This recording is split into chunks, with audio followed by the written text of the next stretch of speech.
Oh, good afternoon, good evening, wherever you are. Welcome to the closing argument. Today is March. It's Friday, March 1st, 2024. We are glad to be back on the closing argument for another edition of the show. Hope everybody is doing well wherever they are as we continue to wish for the best for our country. But it's good. I see Ansu Salif. How you, the new guy on the block? Welcome, Ansu. I'm bringing you on. I'm bringing you on the set. Okay, Ansu. Yeah, on mute. Talk. Welcome, Ansu Salif. I can't hear you though. I think you got it now, right? Yeah, I'm hearing. I'm hearing now. Welcome. Thank you. Welcome. Good to see you. Good to join us on the closing argument. It's good to see you. All right, so that's so it's so wonderful. Good to be on tonight with you guys, and good to be with the team. I've been sitting back all throughout from last year to this year, and been monitoring this program, especially at night hour. When I leave the radio, I go home. That's the only program I listen to at night. So I've been following you guys. Let me say thanks to the entire team. Thank you. Good to hear that. Good to hear that. It's good to see you too. Good to share the platform with you. As we pray that you continue to be part of us and let's make this real. Yeah. But let me welcome some of our guests on the closing argument. Today's Friday, and a lot of people traveling. I know my boy, Peabody is traveling. He's en route to Kentucky, and I'm sure he'll join us because his flight is in the evening. Keff is running late. Chairman Ben is also um, running somehow late, but I have to come on because we got to keep the show going. Because myself, I have a busy day, but let's get it going. Let me welcome some of our guests. I see Charles Clark, uh, Belson Pay, George Yon, watching from Dallas, Texas, Christian Roberts, Matt Hoory, Chelsea Soiree, um, uh, uh, Andrew Escully, Musu, strong Joey supporter, Musu Wabi Cooper, the guy got her Joey profile, she can't change it. Wow. Watching from down under, Andrew S. Cully from Dupo Road, Zubatan, Pinsville. That way I used to live Dupo Road though. Uh, Mm-hmm. my dad was buried in Zubatan. Yeah. We also see the Maria Angel from Exton, Pennsylvania. I was there this morning for my doctor's appointment. Yeah, my doctor's is in Exton. I was just there this morning for my doctor's appointment. Jonathan B. Williams, Michelle Diot from Minnesota, Power Sia, um, Melvi Kai from Iowa. Um, Again, yeah, we see Big Smoke, Gode Williams, Thompson B. Boss from Sydney, Australia. Uh, Alvin Loken, the CEO, big boy Alvin, man, in Indiana. Big boy. Very proud of that young man. That man own his own company today from very, very proud of him and his wife and his family, man. Yeah. Also, I see Patrick Kennedy from Australia. Yeah, that's my research man there. Any information you want, Robert, welcome, Robert. Any information you want, Robert, Patrick Kennedy, give it to you, man. Patrick Kennedy is on top of his game. That boy get information just like this. Welcome, Duke. We see How Thomas are you? Bier from Belgium, uh, Otaka Kau from Maryland. I'll be on our end this weekend. Sabatus Young Jr. from Pipeline, Yvonne Sivas, Ambassador Jerry Trocontito from Pinsville, Jackson Zia, Joseph M. Jackson, the former CDC chairman, USA chairman, I think, from California. C.A. Dole from Norfolk, Virginia. Janelle Moore. He said, I'm not tough for government. Government speak for themselves. Christian Robert from Paris. Daxi Ducle from St. Paul's Bridge. Credible Sharif. Ang from South Dakota. Kennedy Corey. Okay, guys. Abdullah Santiago Cazola Kane from Painesville. Wow. Sekou Omen Tarawari. Marcus Doe.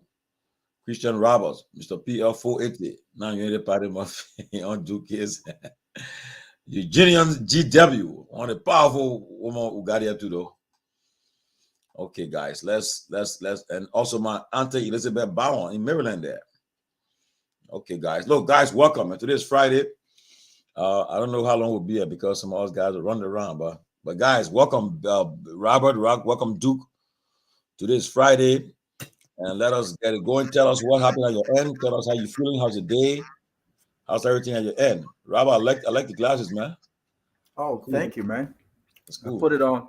That's my reading glasses. I put it on every now and then. Yeah, you buddy. Yeah. Yeah, the old age and the eyes ain't easy, man. Well, I'm not close there yet, but we'll see what happens. But look, it's good to be back, man. It's good to be back on. I was mad that I couldn't finish up the show on what was it Wednesday? On Wednesday, I had to jump off for work purposes, but it's good to be back. This is the closing argument, and this is the closing argument. That's what it is, Um, it's kind of wet at my end in Atlanta. Had an amazing, productive day yesterday.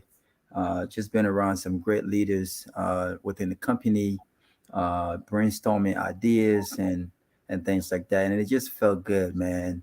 To be able to say I'm from Liberia, man. I'm Liberia 100%, and I know that whether it's in Australia or any parts of the states, or Asia, wherever. I know that there are amazing, talented Liberians out there representing the flag of our country in many ways. And so, whatever you do, man, I just want to leave this word of encouragement with you today.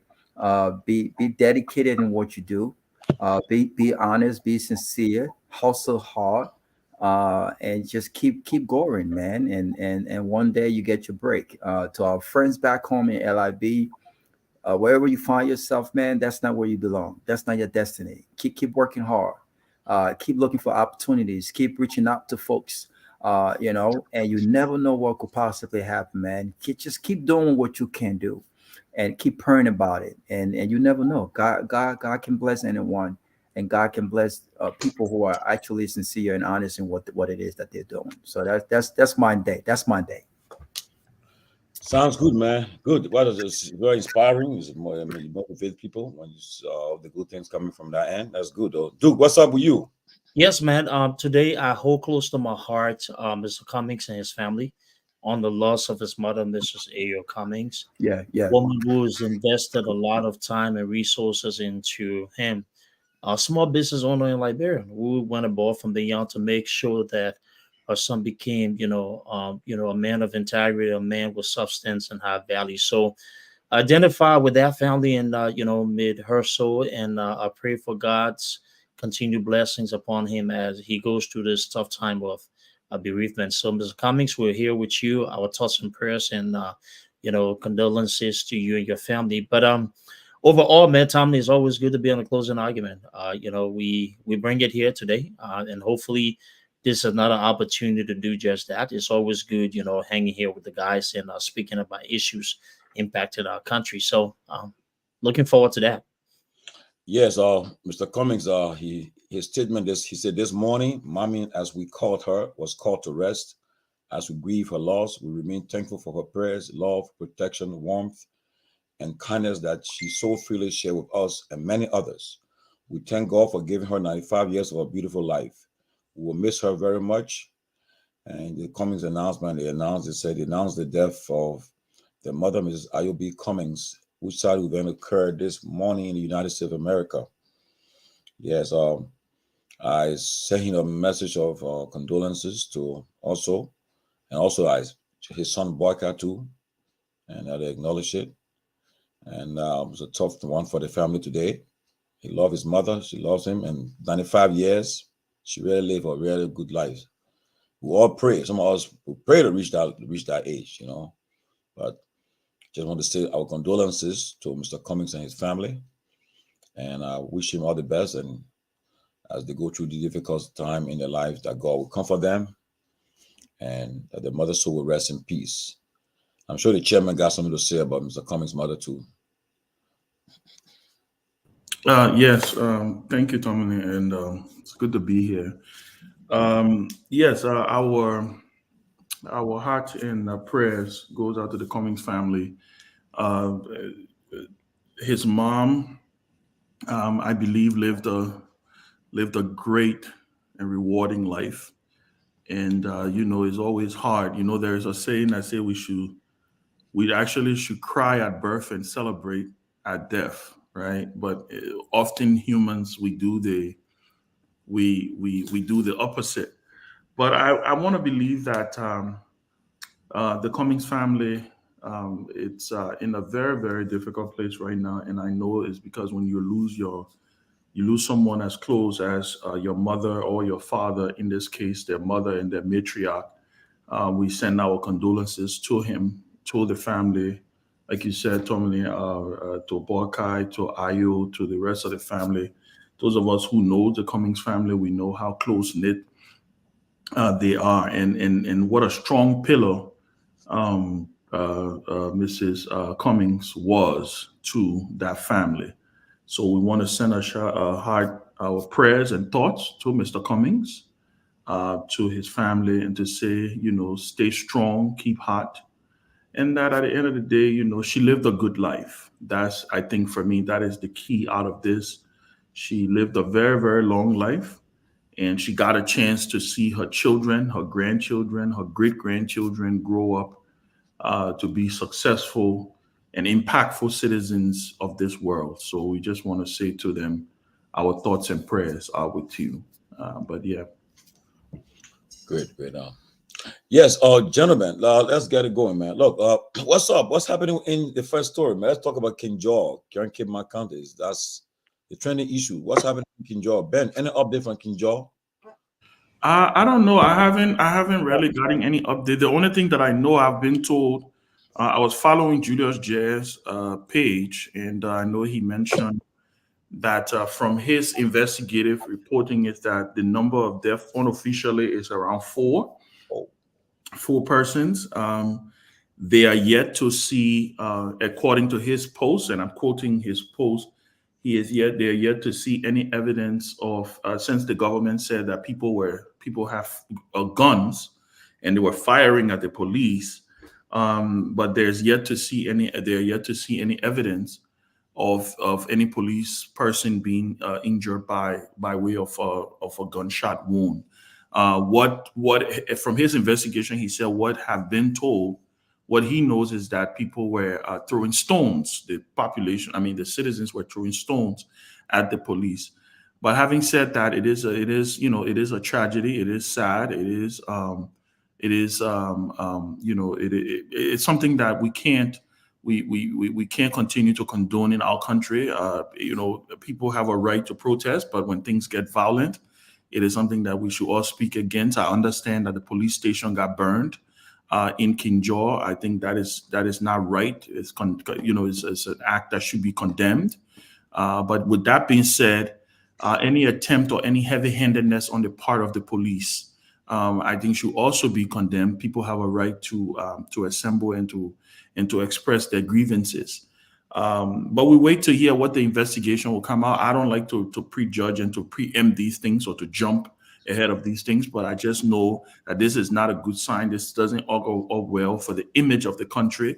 Like I always say, we live in a global village now. These things are no longer what happened in King George. We stay in King George. It's public knowledge. It's on the international wires, and these are not the kind of news that we want to see coming out of our country, or people will want to hear coming out of our country. So, but yeah, that's all that I was able to to figure. I tried reaching out to Gregory Coleman. I have not been able to get him, just to get some input from him, because I know they said that if they had gotten any updated information on the death toll, they would have informed the country if that number went up. But from what Julius J is saying is that the total confirmed death, at least from his investigation, courtesy of OKFM, is that there are 4 people have lost their lives, and our hearts goes out to those families also.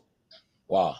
I know yesterday the press conference they had with the Minister of Information and the Inspector General and the press secretary to the president.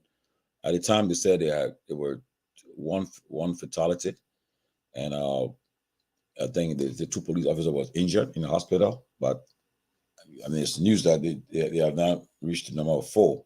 Hopefully, while we're on the show, we can get some more information on it. But guys, you guys want to weigh in what about this present status of the situation in Kinjaw, Robert? Yeah. Yeah. So look, it's always an unfortunate case whenever death is involved in any protest, and it is unfortunate. I don't think that any Liberian should have to lose his or her life, when protesting. But it's also important that the government understand the rights of its citizens to freely assemble, to demand from the government or public companies or private companies, for that matter, right? And even if things kind of get sort of out of control, it's important that you have security apparatus who understand how to kind of resolve or calm things down without the use of force, or may I say, the unnecessary use of force, especially deadly force in this case. So I hope that a thorough investigation is conducted, and those who agitated this at this level is held accountable. But the piece here, though, that I think we should focus on is why were they protesting? And I think this issue, Tomalin, as expands to the bad labor practices that we've continued to encourage in our country, where you have foreign companies come in, they make millions of dollars from our people, yet and still they are not even hiring these people. The money is being made in Liberia. Liberians in these respective counties are not primary benefiting from these, and the money goes right back out because most of these contractors are not Liberian. This was the purpose of this protest. They were demanding that they hire qualified Liberians in Bee Mountain, and the company have not done that. They started this expansion last year. All right, they've had over 6,000 4,000 employees with over 6,000 contractors, and a fraction of those folks are actually from Grand Cape Mount and Liberian. And so the government have got to speak on these people's behalf. These companies are not listening to them. They are not on the table for these concession agreements. Or we have labor laws in our country. Look at Ghana, and I'm sorry to insert Ghana in this thing. Why is it that Liberians who have lived in Ghana for over 25, 30 years can barely get a work permit to even purchase a home, right? Because they have very strong labor laws to the extent where it's selfish, but it's selfish for all of the right reasons, to protect the citizens of Ghanaians first. That's what it is. They put the people interest first above all else. When are we going to start being a bit selfish with our resources, with companies that come into our country, make millions of dollars, but treat our people like they're nothing? This is wrong. This is wrong. And I'm hearing that 2 have been dead, over 16 have been injured so far. And I hope that the government gets to the bottom of this. But this is unfortunate. My condolences to the families who have lost lives over here, And I hope that people are held accountable for it. But there's a bigger discussion here with regards to these companies. Are they treating our people right? And should something be done about it? I hope so. Okay, Duke, what's your take on the situation in Kima? Yeah, Tomalin. First and foremost, I know I followed, the entire event. I must say though, I commend the president in his response, right, identifying the people of Grand Kipma and asking for an immediate investigation. I do know that the press secretary, had some sort of media engagement along with other members of the current administration to provide some level of clarity in terms of what transpired and pushing for the general public to wait for the details as they have commenced an investigation. I do like the fact that Gregor Coleman did state that they needed to move additional police officers in the area to be able to help with that. And I think a lot of times with those rural areas, they're so understaffed. There's not much resources given to those, different units. And so they become overwhelmed when you see this. With that being said, I think it's unfortunate.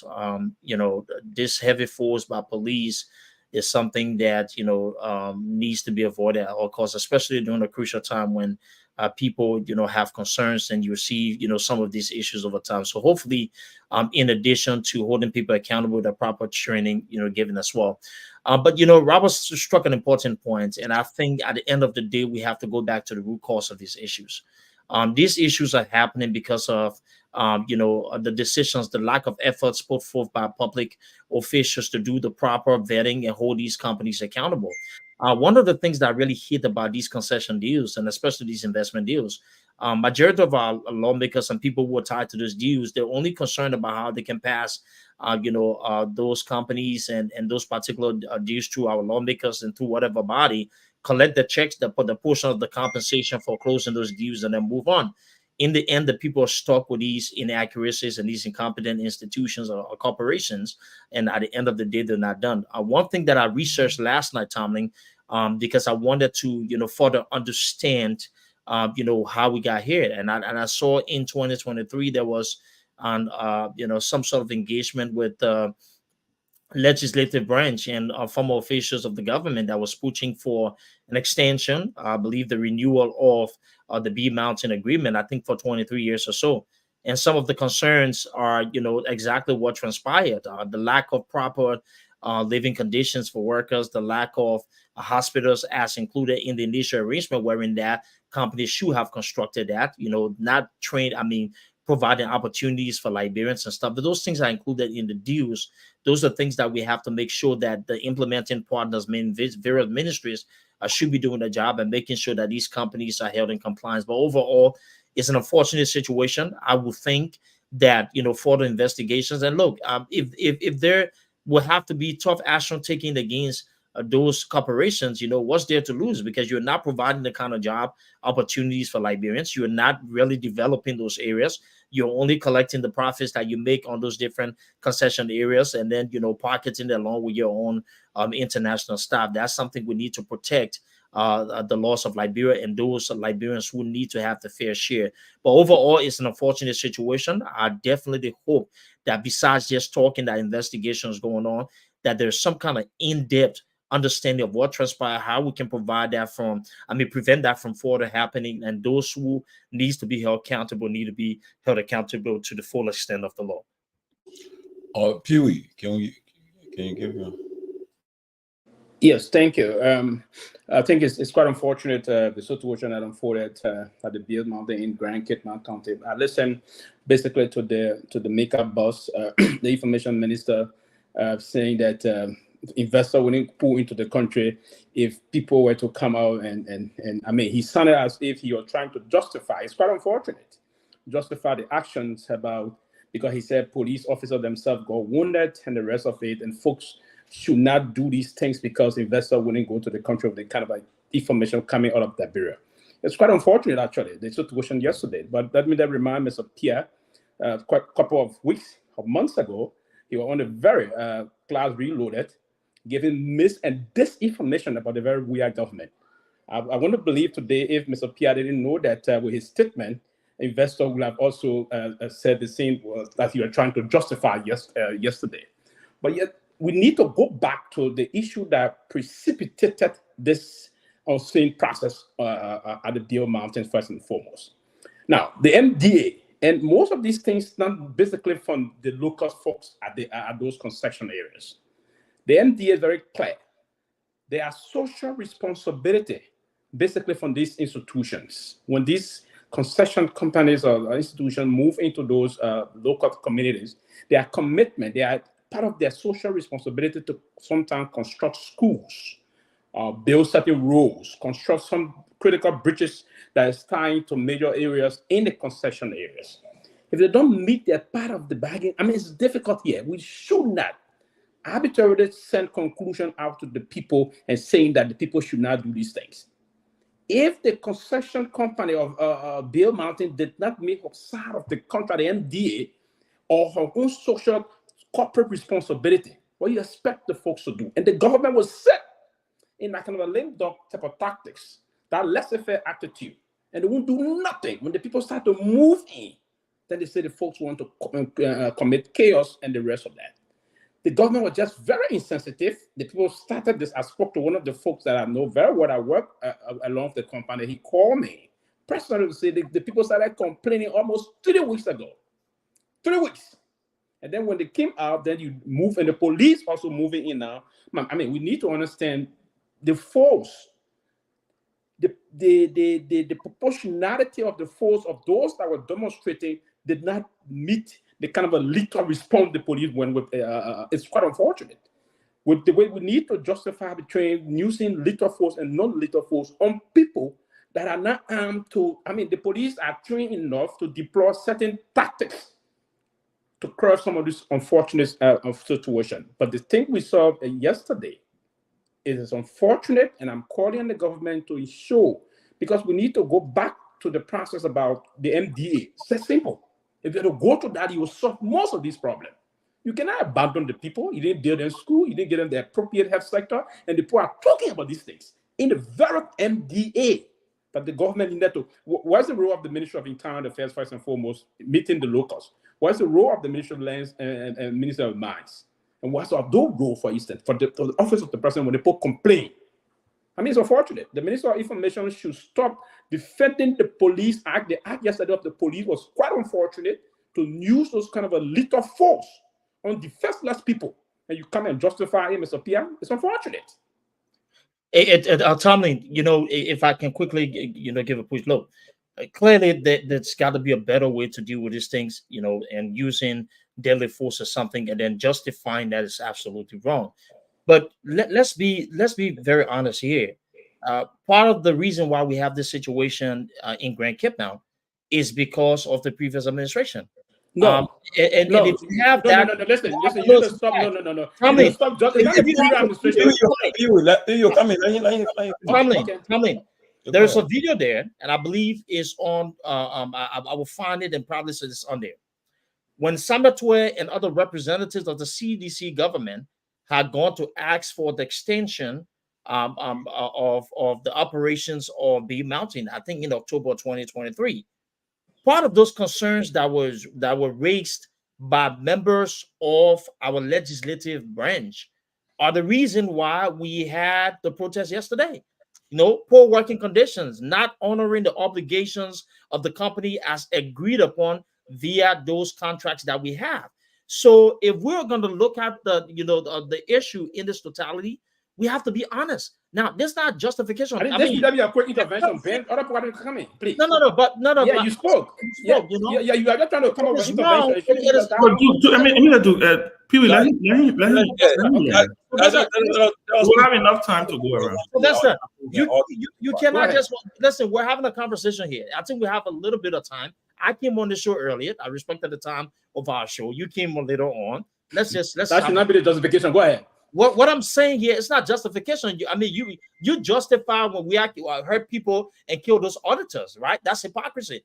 When those auditors were executed, you didn't have the courage enough to call on the government to hold those responsible accountable. You are undersure when we talk about George Weah laughing at Gifty Lama on the pulpit. What did you say? You said nothing about it. You know, this is how we need to be genuine in our engagement. I don't care how we may have different opinions in terms of governance, but we have to be truthful. You support the George Weah execution of the auditors, the Matthew Onis, the Innes, the Odell Sherman, all of the people that were killed. Did you stand up to speak for them? You did not speak for them. It is wrong what happened yesterday. There should be no justification using deadly force on Liberians who are operating within the context of the constitutional right. You know, should not be frowned upon, and it should be encouraged. And those who are responsible from the government side should be prosecuted. Yeah. Quickly, Ben, before you can come in, please, let me just keep on to this. Quick and full. Let me remind you that President Weah administration, President Weah Norris administration did not play any role whatsoever in the demise of those individuals at the time. And let me step here for the record that the government of President Weah did move in expeditiously to conduct what we call an investigative mechanism into the same process. And we conducted an autopsy, and there was a report that was read by the Ministry of Justice about an autopsy done on the mortal remains of those individuals. The government did not play no role whatsoever in doing that, and the government was very open to that process, very much open. The president did not at any time stigmatize anybody that were involved in any other situation. The president was very mindful and decorous of statement he made at the time because he believed his office, the office of the president of the bureau. The government was engaged. Via the Ministry of Justice and other civil society actors got involved. There was an autopsy, there was a report on the demise of those individuals. Quickly, the issue about what you just spoke about, the former finance minister and the rest of the folks went to Beer Mountains. Correct. They engaged the folks, they engaged the local leaders. And that's what they were, because at the time, the situation was very much alarming. They were preparing to demonstrate and what have you. What did the government do? The government engaged them and they quieted the entire situation down and said to them, they would compel the institution to move on in. When this government came in, almost 6 weeks now, the people started this process 3.5, almost 4 weeks ago. They didn't do nothing whatsoever about that. The government's supposed to be what we refer to as continuity. Now, the past government maintained the process. They showed that those concession areas, what you need to do as per your corporate social responsibility, you need to keep to those kind of issues. And that's what the government did. But you were very careless and irresponsible, and that's why the awkward scenario happened yesterday. You did not do that. What you did was to resort to using lethal force on these people and killing most of them, including a very innocent child. I mean, it's unfortunate, right? So you need to take this responsibility. President Weah and his administration put into place legal mechanism to defend and protect Liberians living in the Benin of the Republic of Liberia. You are not doing so. Thank you. So let me just say something quickly, and because I have to take a small break to pick up my daughter. But let me say this. I think we should not. One of the things that I think we should try to stay away from in this process is trying to, one, justify any use of force, because again, like I said, we live in a global village now, right? Two, the fact of the matter here is we have a fundamental problem when it comes to concessionaires in our country. Fundamental problem that spans across governments from the beginning of the founding of our republic to where we are today. I think that is where well-meaning Liberians should have this conversation. Tell me where in the world and how in the world should citizens be protesting, demanding good living environments, fair, equal wages, providing opportunities that Liberians should have access to? Where in the world are local citizens supposed to be going to go demonstrate to get those benefits? That is the role of their government. Their government, when they're signing these concessions, should make sure that these things are in there. It should be ironclad. It should be stuck in there. And guess what? There have to be periodic review of these processes. And what we have had in our country is a consistent failure on the part of administration after administration, the legislature, and other stakeholders, because at the end of the day, there's a lot of conflict of interest that goes around here. So On the issue of the police, that's why I said I was waiting to hear again from Gregory Coleman, right? The police had no business. Again, like I said, people say the people fire on the police. Like Julius J. Again, I want to believe Julius J. I think he's a credible journalist. I've never really heard Julius J. doing things. According to what I read from him, is that there has been no evidence whatsoever to show that people, the citizens, fired onto the police. They say all the evidence point to the fact that the citizens were throwing stones, which in itself is not right. But I don't think it justifies the police opening suppressive fire on the people. When I saw the picture of those shells, those what it mean? The ammunition shells, that's automatic weapon. I asked the other day, what happened to rubber bullets? What happened to rubber pellets? What happened to the police should only use deadly and lethal force if there is no way out. So this notion, I know this notion about, oh, it was the we administration or this administration and this other person. All of these things for me, at the end of the day, the we administration is not in office. The responsibility, and I like what the people say at what PR said at the press conference. It is their responsibility now, right? The only reason you see people reminding them of some of the statements that are being made now is because at the end of the day, some of these same things happened and they were the proponent of these things in the past. That's why you got to be careful what you put out there. Because at the end of the day, like we can always say, governance will always come and it will go. Governments will come and governments will go. You are now in a situation and you're not talking about investors. Whether we like it or not, this is not the kind of picture we want out there for our country. This is not. He is right. It will scare investors. It will scare investors away. That's a fact. No, it is a fact. I mean, it is a fact. It's He not didn't know something- this when he was saying it yesterday. But what I'm trying to say, and I'm going to end on this note, guys. Yes. What I'm trying to say is enough of the nitpicking. Then for me, what matters here, what is important here, are those people in Kinjal who tonight, probably the people who lost their lives, those families are grieving. Let the government get to work and fix whatever the situation is. Engage the management, try to solve this problem so that we don't have people. This is not only a B Mountain. Other concessionaires always protesting in Liberia. We need to find a solution to this thing and let's move forward rather than all this back and forth. And I think the government already said. Let me come in quick, right? The first thing, let me say this.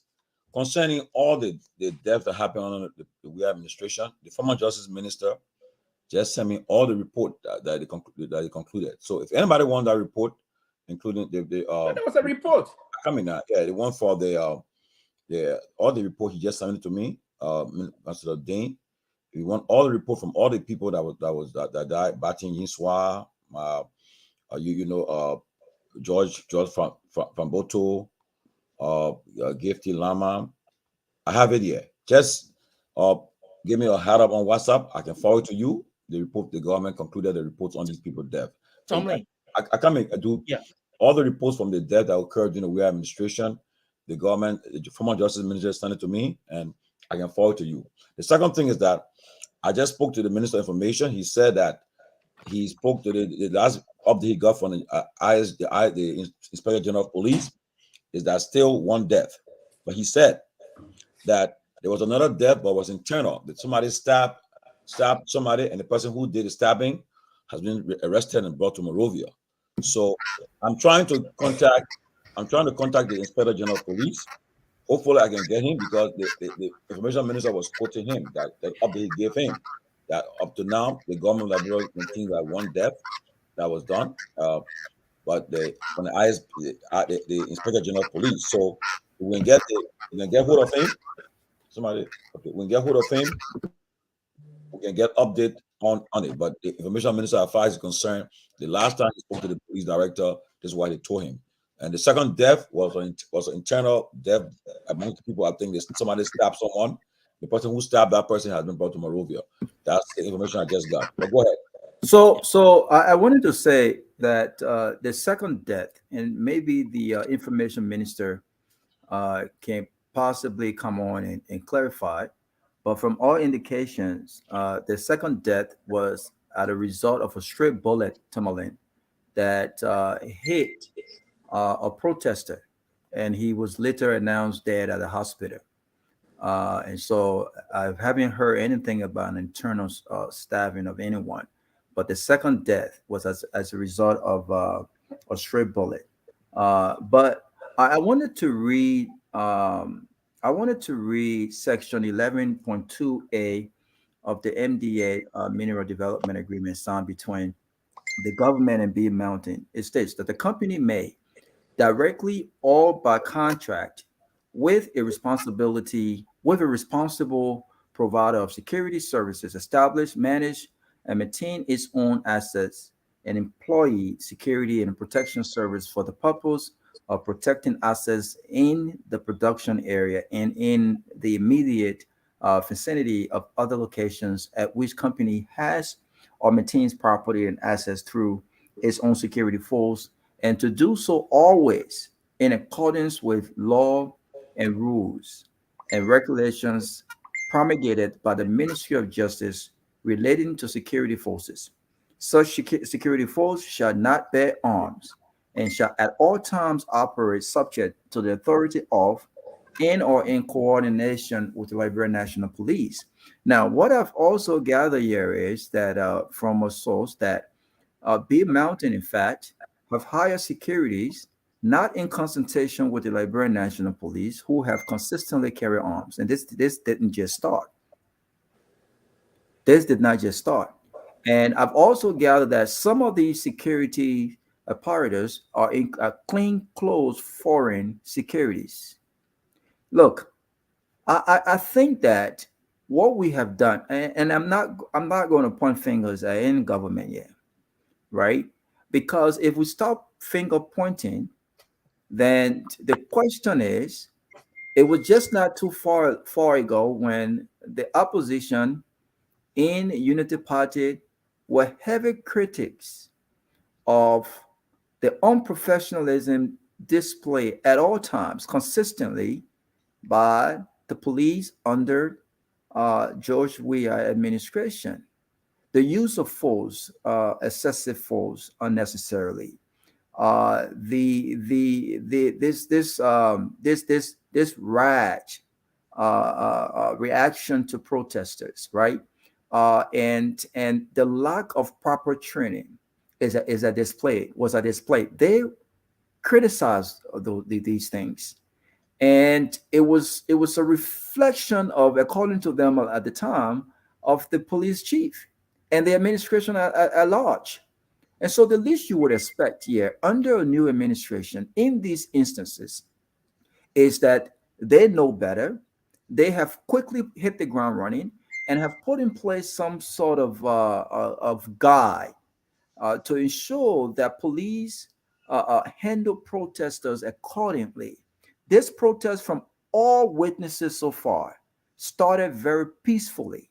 And by the way, whose side is the police on? Yeah, is the police on the side of the people of Cape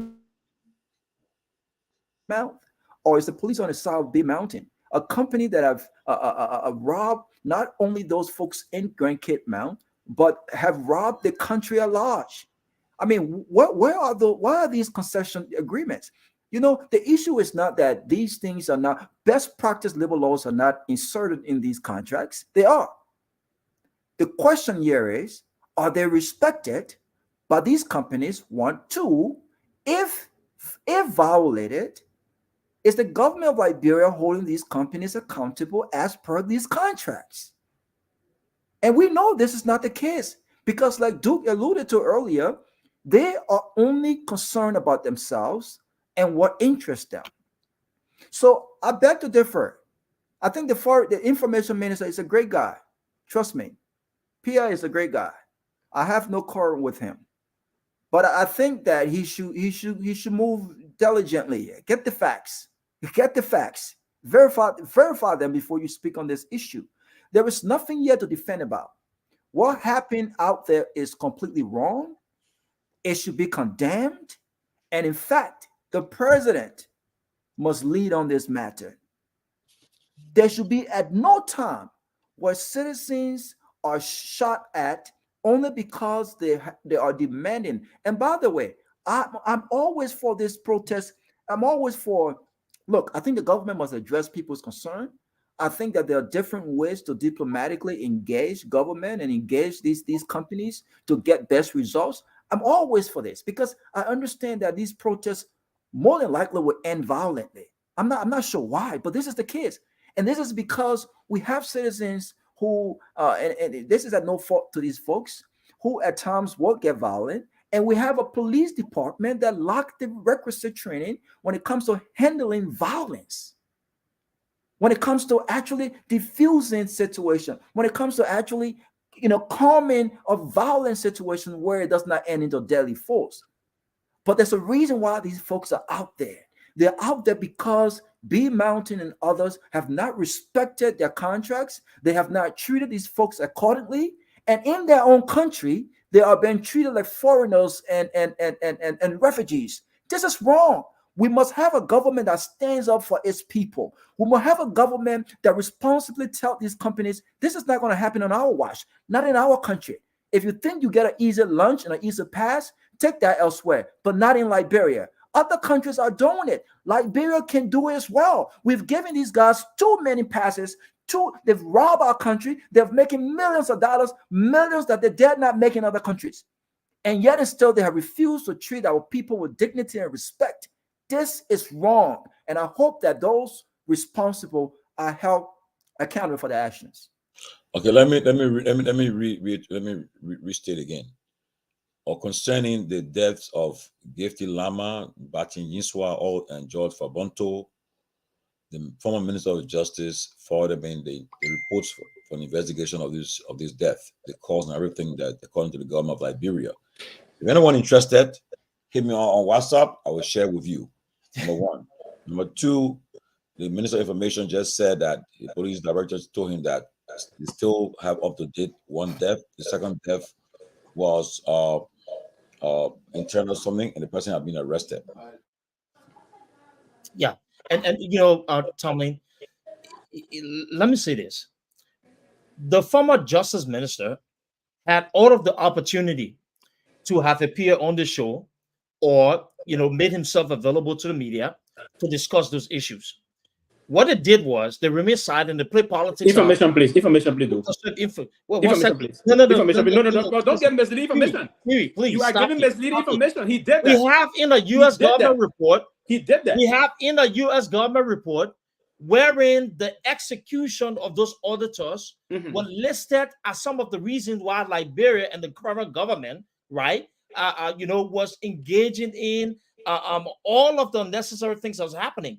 You remember the U.S. government released, Tomalin, several reports. I hope you can also direct the public to where they can find the U.S. government report. Do 1 minute. Let me clarify something. The reports he gave, that reports were concluded during the administration of President We are not right now though. No. I come in now. The reports are something that I requested for. I said I want to know. I want copy of this report. So the report he gave were conducted during the We are administration. So Timothy, I just said to us on this show right now. He just sent reports. He just completed reports. So tell me, this is my point. This is my point. How often on the show that we talked about those same things and the government did not present all of the information, including making themselves available for us to discuss these issues? The government did. The government did.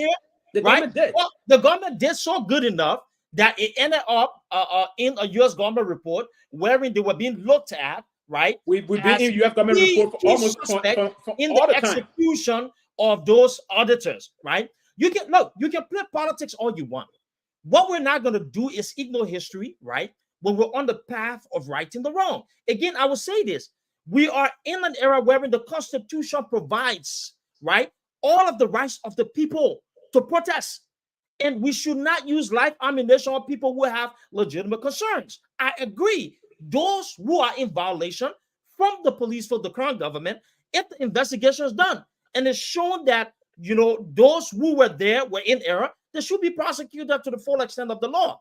But what I'm not going to do, though, is to ignore the fact that some of the reasons why we're here today is because of the missteps of the previous administration. And look, you want to talk about, you know, the information minister making a reckless comment? Let's talk about the former president. The former president of Liberia, Robert, when Gifty Lama died, or those auditors were found in the car, you know what, President, we are on the pulpit? Oh, yeah, that woman down there, she was there with her boyfriend or having sex in the car, and it's oh, Joe, we are kidding. While an investigation was being conducted, the president did not show respect for the process. The president was condescending. He was disrespectful. This is the kind of leadership that we survived over the past 6 years. In contrast, I said here previously when I was responding to this issue, what I do consider as the right way forward, that the current president did acknowledge that something happened and that his government should investigate. I like the fact that the police director, along with other people who are tasked with investigation, did send additional force or help to calm the situation down. We look forward to further investigation, but we're not going to ignore. No, you want to talk about brutalizing protester? June 7th, the government of Liberia went and sent security forces. They brought in mercenaries from overseas, right? Tomalin, can I come in now? You can. Liberia and beat what's the young man from Soup, right?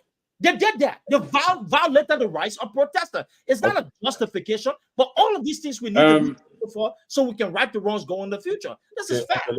Let's have on Sylvester. Yeah, quickly, Tony. It's that's quite unfortunate. Yeah, Duke is not very good in getting the history of information that we put out yesterday, and he's so passionate about this process and his quest to defend this government. He's trying to have the issue of defending this government to come out with this kind of a half-baked and haphazard story about the past. But yes, this government disagrees. Please protect me, man. I listen to you. Please protect me, dude. Your people end up obsessions because the U.S. government agree with everything that I said. So please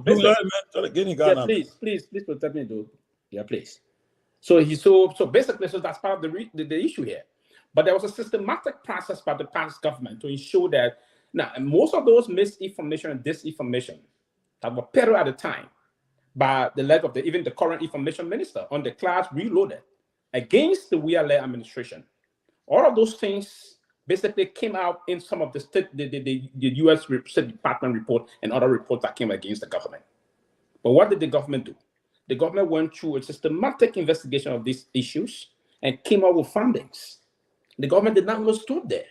The government performed an autopsy on most of those bodies that were very suspicious, right? One of those kind of suspicious circumstances. They wanted to allay the fear of the concern of the public. We did investigate the issue, and the Minister of Justice had a press conference where the Minister of Justice systematically brought up the report from the autopsy, conducted on the remains of those individuals. The government did that. The government did not. Now, there was a systematic process. The government was never operating incommunicado. The government did not do so, but rather allowed the process. And let me also state here that the former president did not speak the way you just sounded that he said about somebody doing this. The president did not do that. What did the president do? The president was very mindful of the circumstances involving the way the mysterious circumstances surrounding the process in the vehicle. The president stated that they should allow the security people to conduct the affairs that unfolded on Broad Street. President Weah did not speak condescendingly about the process. He didn't do so. But rather, the president instituted a democratic system of governance and ensured that every Liberian had their way, both in terms of protestation and the rest of the folks that were taking part in our democracy. The president did not stop. He did not stampede the process about violating the rest of Liberians. He didn't do it. And that's why we allow folks in the very early stage of his administration. Folks came out to demonstrate the June 2018, 2019 protests.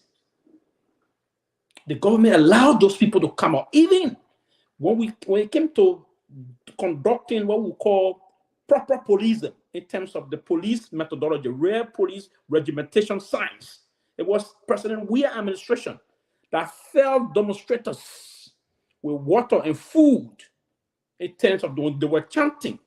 Some of them attempting to throw stone at police officers. What did the police do? The police conducted those lines to ensure that public policing, community policing is the way forward. We gave them food, we gave them water, and the rest of that. The government of Liberia, via the stewardship of President Weah, did not violate the rights of Liberians. We engaged them, we interacted with them. Most of those State Department reports that you alluded to came out because folks on Class Reloaded and the rest of it, including the current Minister of Information, they gave mis and disinformation about the government of Liberia. So That the, was, that the was US, so the I US don't know does many- not have a structure no, and it's Guys, not guys, what people say. let limit. I will talk. I mean, yeah, and I will rest that quickly. And I will rest that quickly. Please. Most of the report that you see coming up from fundings that only see it come up, most go through the human rights report that came last time. They said these were reports from web community radio stations and the rest of it, and social media feeds. They collect report from them. So I just Winfred, we've been talking about the issue in Kenjor Kimau with the Abi Mountain, and then also I just decided to talk about the report about all those who died during the Weah administration. The former Attorney General and Minister of Justice, Councillor Dane, shared a report, and just talking that just to clarify that there are reports from this. The investigation were conclusive according to the Minister of Justice, so the reports are there. But Wes, you want to weigh in on the issue situation in Kimau? The latest I just got from the Information Minister is that calm has returned to the area, and they still believe according to the report from the police director, there's still one death. A second death, but they said was in China. Somebody stabbed someone, and the person had been arrested and brought to Monrovia. So that's what we're hearing. I'm trying to get in touch with Gregory and to do our own due diligence, at least to get here what he's saying, because Robert just said there are more than one. Other people are saying four. Yeah. We don't want to. I mean, he won't say that we didn't reach out to him to get his side of the story. So we want to, but we are waiting. Thank you, Tomalin, and it is great to be here. Great to be among all of these fine gentlemen. Interrupt you. Congratulations! At least you made it to April what? April 13th. But I mean, we can talk about it. Congratulations! Congrats, man! Congratulations! If you need us to come out there, man, let us know. We'll come out there and knock some doors, man. Oh, for sure. Let you guys know. We can talk about it. Yeah, because we're not out of the woods yet, as the saying goes. But we're very confident where we are now and how things have turned. Things are turning out. Things are shipping in a really good and positive direction. So I mean, we can talk about it later. But with respect to your question, Tomalin, and the conversation that has been held about the unfortunate situation in Kit Mount with B Mountain. There's no question about it unequivocally for the government or any authority to use live rounds on protesters, especially on armed protesters, from what I'm gathering.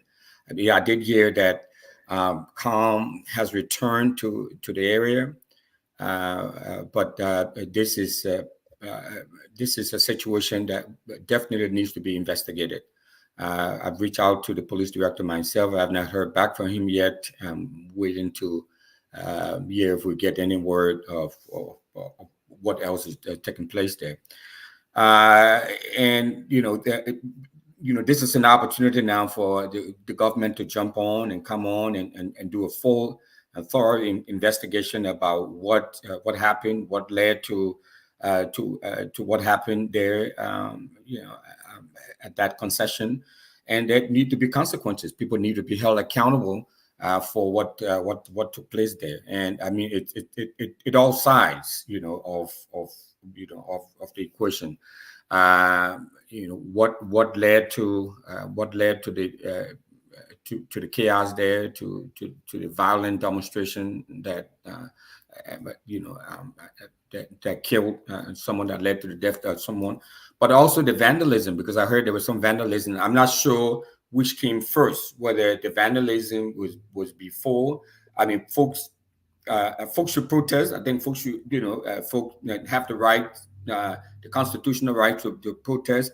But I don't think that constitutional right gave them the right to vandalism, if that is what really happened. We're burning down yellow machines and touching the yellow machine. I mean, we saw what happened with the with the army wives, disrupting the flow and the economy of the entire country. I mean, uh, one of the unfortunate things in Liberia, now I'm not blaming the protesters, I'm not blaming the demonstrators. I think they have legitimate rights to protest and voice out their concern. But my issue is with the demonstration, the violent demonstrations sometimes that result from some of these protest actions. I mean, we saw with uh, uh, the soldier wives blocking the roads to the international airport, partially disrupting the economy. I mean, those things are unacceptable. I mean, you can channel your grievances in a very professional, productive way. I know tension can flare up. These kinds of types of situation, but we need to be held. All of us need to be held accountable. I mean, those equipment are expensive equipment. I mean, it's not worth the life of one person, but to go and start touching them and vandalizing the place, that is also acceptable, and we also have to condemn that. But I will call on the government to do a full and thorough investigation as to what led to this and how can the grievances that the folks have been demonstrating, for that those grievances can be addressed, and they can meet with the company and address the concerns. I mean that these strikers have. So that's my position on it. But I think the overall law and order in the country, we really need to be addressed. I mean, we can't be having people disrupt the flow of activities and vandalize the places just because they feel aggrieved. So that too need to be addressed. Okay, guys, anybody want to comment on this? Can George before we move on? Yeah, one last thing to Tomalin. I think if the information minister is watching, I think he needs to probably use the word allege. I don't want him to. He just started work. I'm not sure if he's been No, confirmed. but he said what he got, he was told by the Inspector General, so he was just. It should still be alleged. Yeah, exactly. It can still be alleged because that's misinformation. And remember, the Tomalin, police will not indict his stuff. exactly. The The police will never indict his information stuff. there have been no story about any. I think that, and I could be wrong. I don't want to, but if this is a political strategy or a talking point, they need to cut that out. There's been 2 confirmed deaths. The second death was as a result of a stray bullet. This is what I've heard from witnesses on the scene. A straight bullet. And so if they need to go to the hospital to get autopsy done or whatever, then they should be very careful with that words here, right? And like I said, he's a great guy. But let's not get misinformation out there to the people. The police shot at protester, and there was a straight bullet who hit the second person, and they died later that day as a result of that. There have been nothing as far as stab or anything of that nature. But in closing on this issue, I just want to say that to Duke's point, Duke, I just want to say I understand your sentiments. But look, one of the favorite things, my good friend and brother, and I this guy, I hold this guy close, right? George Lobo, whenever we fearlessly argue then about what Ellen Jones and Soli did not do or what Joseph Boakai did not do in 12 years, this is what he said. That's why they elected George Weah. That's why they elected Hope and Change. And so this goes the same way. This is why George Weah got defeated. The fact that he remains a populist, the fact that he's still a very popular figure in Liberia and his politics. And anyone, I think Ben indicated this the other day on the other show. If anyone thinks that George Weah's political career has ended as a result of this election's result, I said that you're living in dreamland, right? because that's far from the case, right? But this is the reason why Liberian people opted to elect Joseph Boakai, an experienced public figure, public servant who's been around politics for decades. He's been vice president for over 12 years. And the expectation is that the Unity Party have got some really intelligent and sophisticated minds to fix the mess created by the past administration. And so when surrogates or anyone for that matter, comments and attempt to divert the conversation into this thing of hypocrisy. We can talk about hypocrisy and all of these things, but the fact of the matter is, this same issue that was criticized under the George Weah administration has been exhibited today. Under the administration that was voted to do it differently and to do it better. So what have changed? And I think this is a legitimate concern here. That they continue to do things the same way, and by a large extent, they have continued to play into what many might say the George Weah playbook. And so, if that's the case, then why was George Weah defeated? Why was Joseph Boakai elected? And so, look, I would suggest that we drop these excuses, because every time these excuses are put out there, trust me, there's a stronger argument as to what. Guess what? This is now under your watch. This is now Joseph Boakai's Liberia. Joseph Boakai is president. This is not Gary Coleman's police department. This is no longer the CDC-led government. You must do it right, and you must be held accountable for the actions that are going on right now. What happened 3 months ago, 3 weeks ago, or 6 months ago, doesn't matter. It's all in the past now. We can talk about it. But what's happening right now? What's been done differently right now? What kind of leadership has been exhibited right now? These are the questions and concerns that we have right now, because we elected a government that should do better, and they must do better. And you see, look, Robert, if we can close on this issue, Tomalin, please, because I think it will reference that. Look, I think we try to simplify the conversation. And we think by, or saying that, we elected this government to do this, that means we're not supposed to speak. Let me go on record and say this. I have never worked for government. I've never received a dime to speak for any political party. Yeah, not you necessarily. I'm talking about a lot of my stance on issues, it comes with conviction. And I will continue to do that. So if there's this expectation I'm supposed to be a certain way, no, I don't work for any political parties. And I am at liberty to speak freely on these particular issues because I have the God-given gift to be expressive. Look, regardless of what you say, regardless of who is elected, it does not negate the fact that we still make references. When I held George Weah accountable, I made reference to George Weah economy versus Ellen Johnson Sirleaf. Those were the metrics. That was the standard.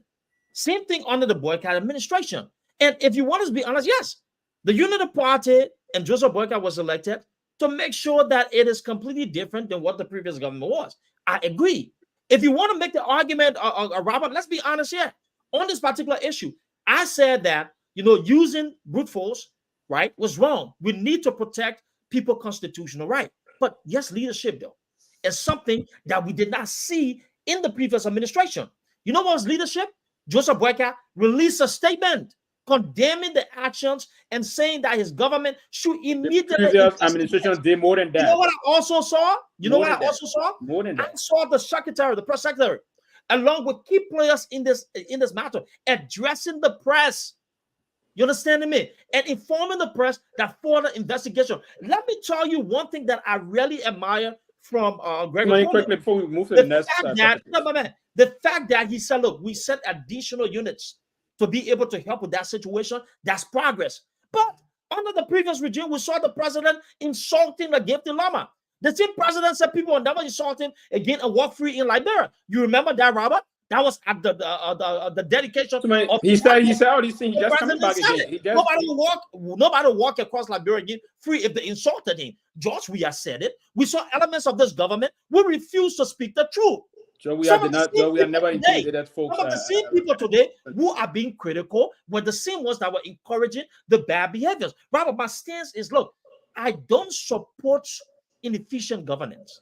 I don't support people who fail.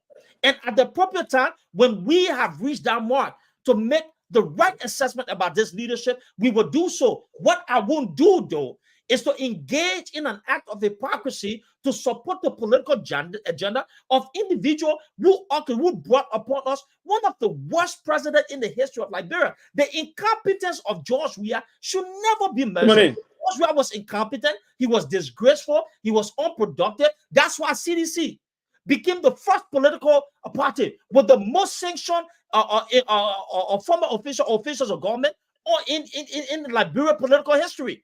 There's a reason why. Because all the brought were disaster, economic hardship, disrespect, and disgrace to the republic. And so we will not use them as anything to measure with any political institution. But rather, believe me, guys, too many quickly. I see. You are coming. Yeah, let's talk in our 1 minute, please, guys. Everybody exactly, but you, and that's the problem. Exactly, right. We need to be. Yeah. I see he continuously regurgitating, right? So if you lost of the thought process, you just regurgitate and be in the cycle.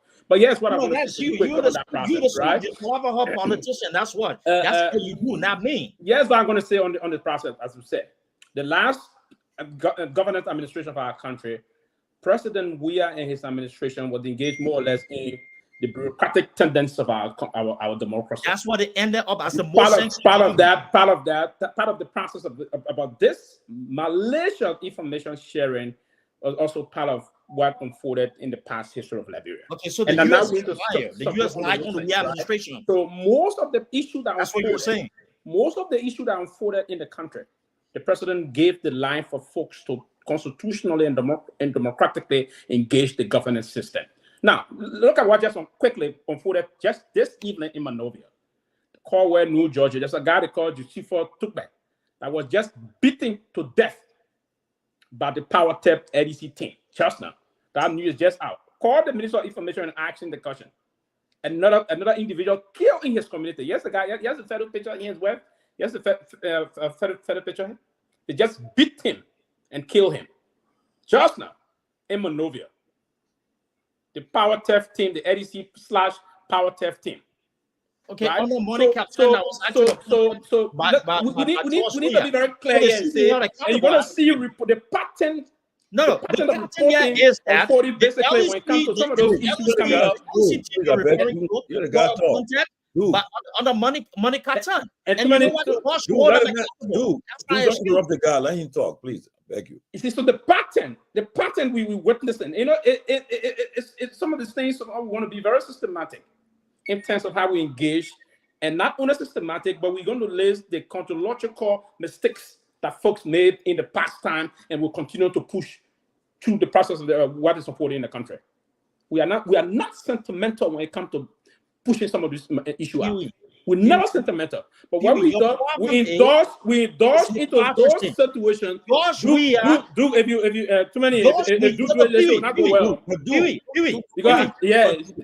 Because when George Weah executed those auditors, you were not as vocal. You said nothing about it. You thought it was business as usual. When George Weah beat down protesters at the University of Liberia, you were not. You can't do that. Refuse. Dude, please, I beg you, let the guy want everybody. You had a time, let the guy speak. So, the guys, the reason why I kept quiet because I want to bring sanity to the discussion. Yeah, I believe in the democratization of the thought process of every individual. That's why I kept quiet. I want to bring sanity to this discussion. The discourse should be we should because the reason why I kept quiet is to bring sanity to the discussion. Right? Serious note, right? I want to do that. So, no, don't. It's okay. So part of the process is because I'm trying to do the kind of things I do, but will disrupt the flow. It will not be good for our very wonderful audience. Let me end so on this. Continue. It will not be good for our audience. Let respect each other whenever we Glad you finally knew that because people say that about you a lot of times here. So no, I'm always respecting the view of others. Whatever, man. Right? Tomalin, can I make a comment, a quick comment on this? Yeah, go ahead. Yeah, please. Do say something. I just want to comment on that, passing quickly. He said something that is factual, but we need to go back to the basis of that. In context, we need to put in context. Yes, President Weah government historically it became the most sanctioned government in history of Liberia. But the officials were sanctioned for what? Corruption and human rights issue. So look at the history of Liberia and the history of the sanction regime itself. That sanction regime just started when Ellen Johnson said the 12 years was ending. So it was not actually enforced. And I believe if it had been enforced, there was massive corruption under the UP government for 12 years. Most of them would have been sanctioned. So let's argue that. We had officials became vacant because that was when the sanction regime took effect. So I wanted to put that in context. No, you're right. You're right. You're right. You're right. Even talk about leadership. Point. Yeah, you're right. Talk about leadership here or do. I want to just dive in a little bit on that. On the question of leadership, I don't see a leadership in the country at this moment. Because it's easier for someone to come and hold a press conference, and like Charles Sutter will admit to his guilt, but his forces will go and do the same thing. I mean, we've seen this. We've seen this drama. We've seen this picture many times in our history. The whole press conference say, we're going to say more truth, we're going to do this. Hey, the Kenjo issue would have been avoided. Where was the Minister of Justice? Where was the leadership of the executive mansion? Look at the University of Liberia. We'll talk about it just a few days ago. The police invaded the university, brutalized, armless students, unwarranted students just chanting, exercising their rights given under the Constitution. The police brutalized them. The executive mansion is yet to speak to that. Where is the leadership in the executive mansion? We don't see. Look at what happened in Kawa today. I came late because I was actually listening to the interview of the veteran's wife. You are alleging someone has committed power theft and killed a person, beaten to death under the authority of Mirabro and Monica Town.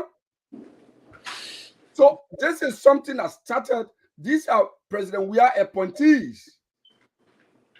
So the executive mansion took power, has brought no sanity to that power theft issue.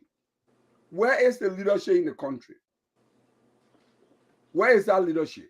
So what I agree, maybe the appearance of reacting publicly, maybe a bit departure, a little bit departure from the Weah or silence, but it still seems more.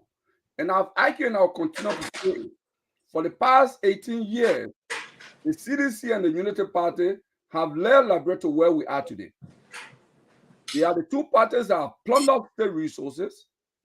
They are the two parties that are known for corruption, actually making corruption as a way of life in public service. They are the two parties. I will argue that. And I'll end on this note quickly. When I listened to that woman whose husband was killed today, not just killed, beaten to death today. When I listen, and they're accusing him of power theft. When the woman explained, they got houses. The house that is alleged to have been involved in the power theft, they don't live in a house. The house belongs to them, but there is a tenant, and the tenant was away from the house. And they could not break into the house. So they grabbed the owner of the house and beat him to death. But let's assume the husband and the wife were involved in power theft. But that's a small theft. Look at the power. We can begin to name government officials, and I'll begin with the current vice president. I want him to make his asset public. How did he get the wealth he got? Yeah. How did Thomas Fowler get the wealth he got? Let's go on.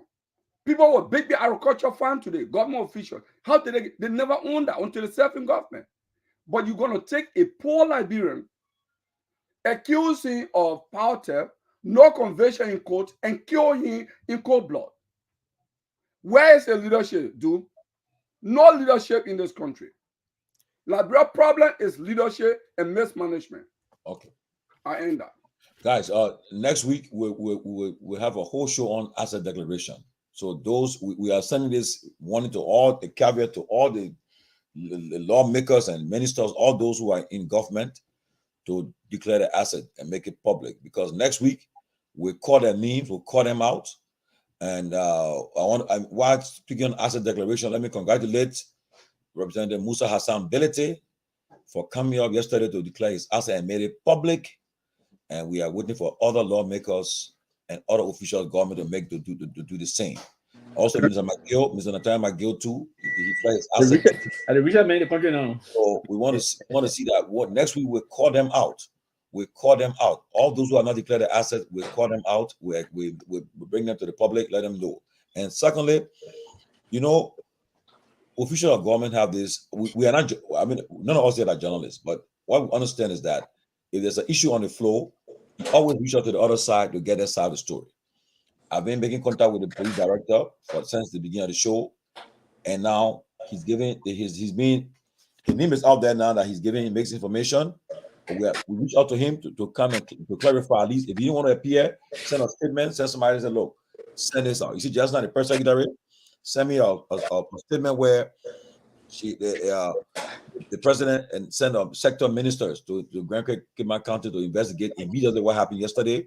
The Minister of Justice, Labor, Lands and Mines and Energy, and the head of the Bureau of Concession and Liberia National Police have been dispatched to Grand Kidman to investigate and report to him as soon as possible. Now, as soon as you request for them, they respond. But Gregory Koma, and you listen to this show, whatever the case, you need to come either send a statement or let people know what's happening, because we'll continue to be speculating because you're not coming clean. And I'll say this to President Sadi administration, when they launched the attack on the CDC headquarters and somebody got killed. You know who suffered that? Who were held responsible? Police Director Mark Ambla lost his job because of that. Lost his job, yeah. Because of this live bullet fired into the CDC headquarters, and President Sali fired him. So, Mr. Coleman, Director Coleman, we reach out to you. You are on an obligation. You are being paid by taxpayer funds. You have the right to tell the public what's happening, and reach out to you, and you are not responding. But right now, as far as people are concerned, that what you are telling the information minister is different, giving different information, and so forth. So we want to say again, you have our information. You can contact us about it. But guys, as we end on this issue about this situation in Kinjor, we're happy that things are normal. I mean, have been brought to normalcy and have been restored. And those who died, we want to express our condolences to the family of those who lost their lives so far in Kema. Now, one of the issues that's trending now is the issue of the War Economic Crimes Court. I heard that the lady from the State Department for War Crimes is in the region. I know what she has arrived in Liberia. But she's going to arrive in Liberia on Sunday. Okay. I'm hearing that a resolution will be put before the House next week to formally come up with a resolution for the establishment of the War Economic Crimes Court. So, guys, let us wait until, but please, let be 1 minute, please, we'll beg you. Please, 1 minute. So we'll start with Tiawan. I'll say Tiawan. We'll start with Calabo Gonglo on this issue of the War Economic Crimes Court. Get us going. The next time you address me as Tiawan Gonglo, I will leave the show. I'm sorry. I need my own identity. I'm sorry. My brother. Miss Calabo Gonglo. Yes. Tomalin, you are quite right. I've been following this issue through indirect exchanges with different people in DC. It's true. I think this is actually her 5th time since last year. Liberia has become the most visited state or country for her. She's a global leader for the United States, on human rights and war crimes. So she goes over the world. But to be visiting Liberia so many times, there might be something that I believe the State Department or the U.S. government is up to, particularly in Liberia. And I think the State Department has been very clear in many ways. When the former ambassador, what is his name? The guy who just left during the election. Michael McCarthy. McCarthy. When McCarthy before he came to Liberia, he said he was going to fight corruption. He was going to fight for transparency. And he proved it. He was like an activist diplomat. He was going to many places and taking on government, actions to tax publicly. He was very little bit. It was unusual for some of his utterances, in Liberia, I could say. So then you have another ambassador succeeding during his confirmation hearing. He said fighting corruption in Liberia was going to be part of his mission. And I think consistently we have in succession, I think the U.S. State Department is focused on the issue of corruption, accountability as a key pillar, maybe for the next 10 years. So war crime and accountability, they are actually one side of the same coin. So I think they want to put that piece in perspective and put it behind them.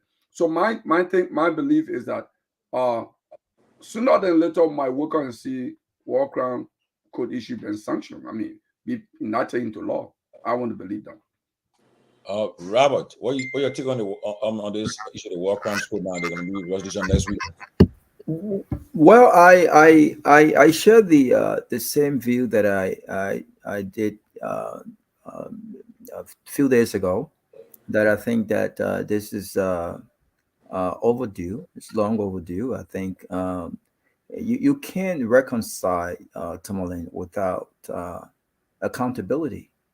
You can't. I mean, every country or most countries that have been through similar thing as our country, we can look at them as a case study to say, what is the essence of reconciliation? I'm sorry, you can't reconcile just simply based on my mere apology. Oh, I'm sorry, I didn't mean to kill your cousin. I just did it because I was under some tribalistic influence, like butt naked would want us to believe, right?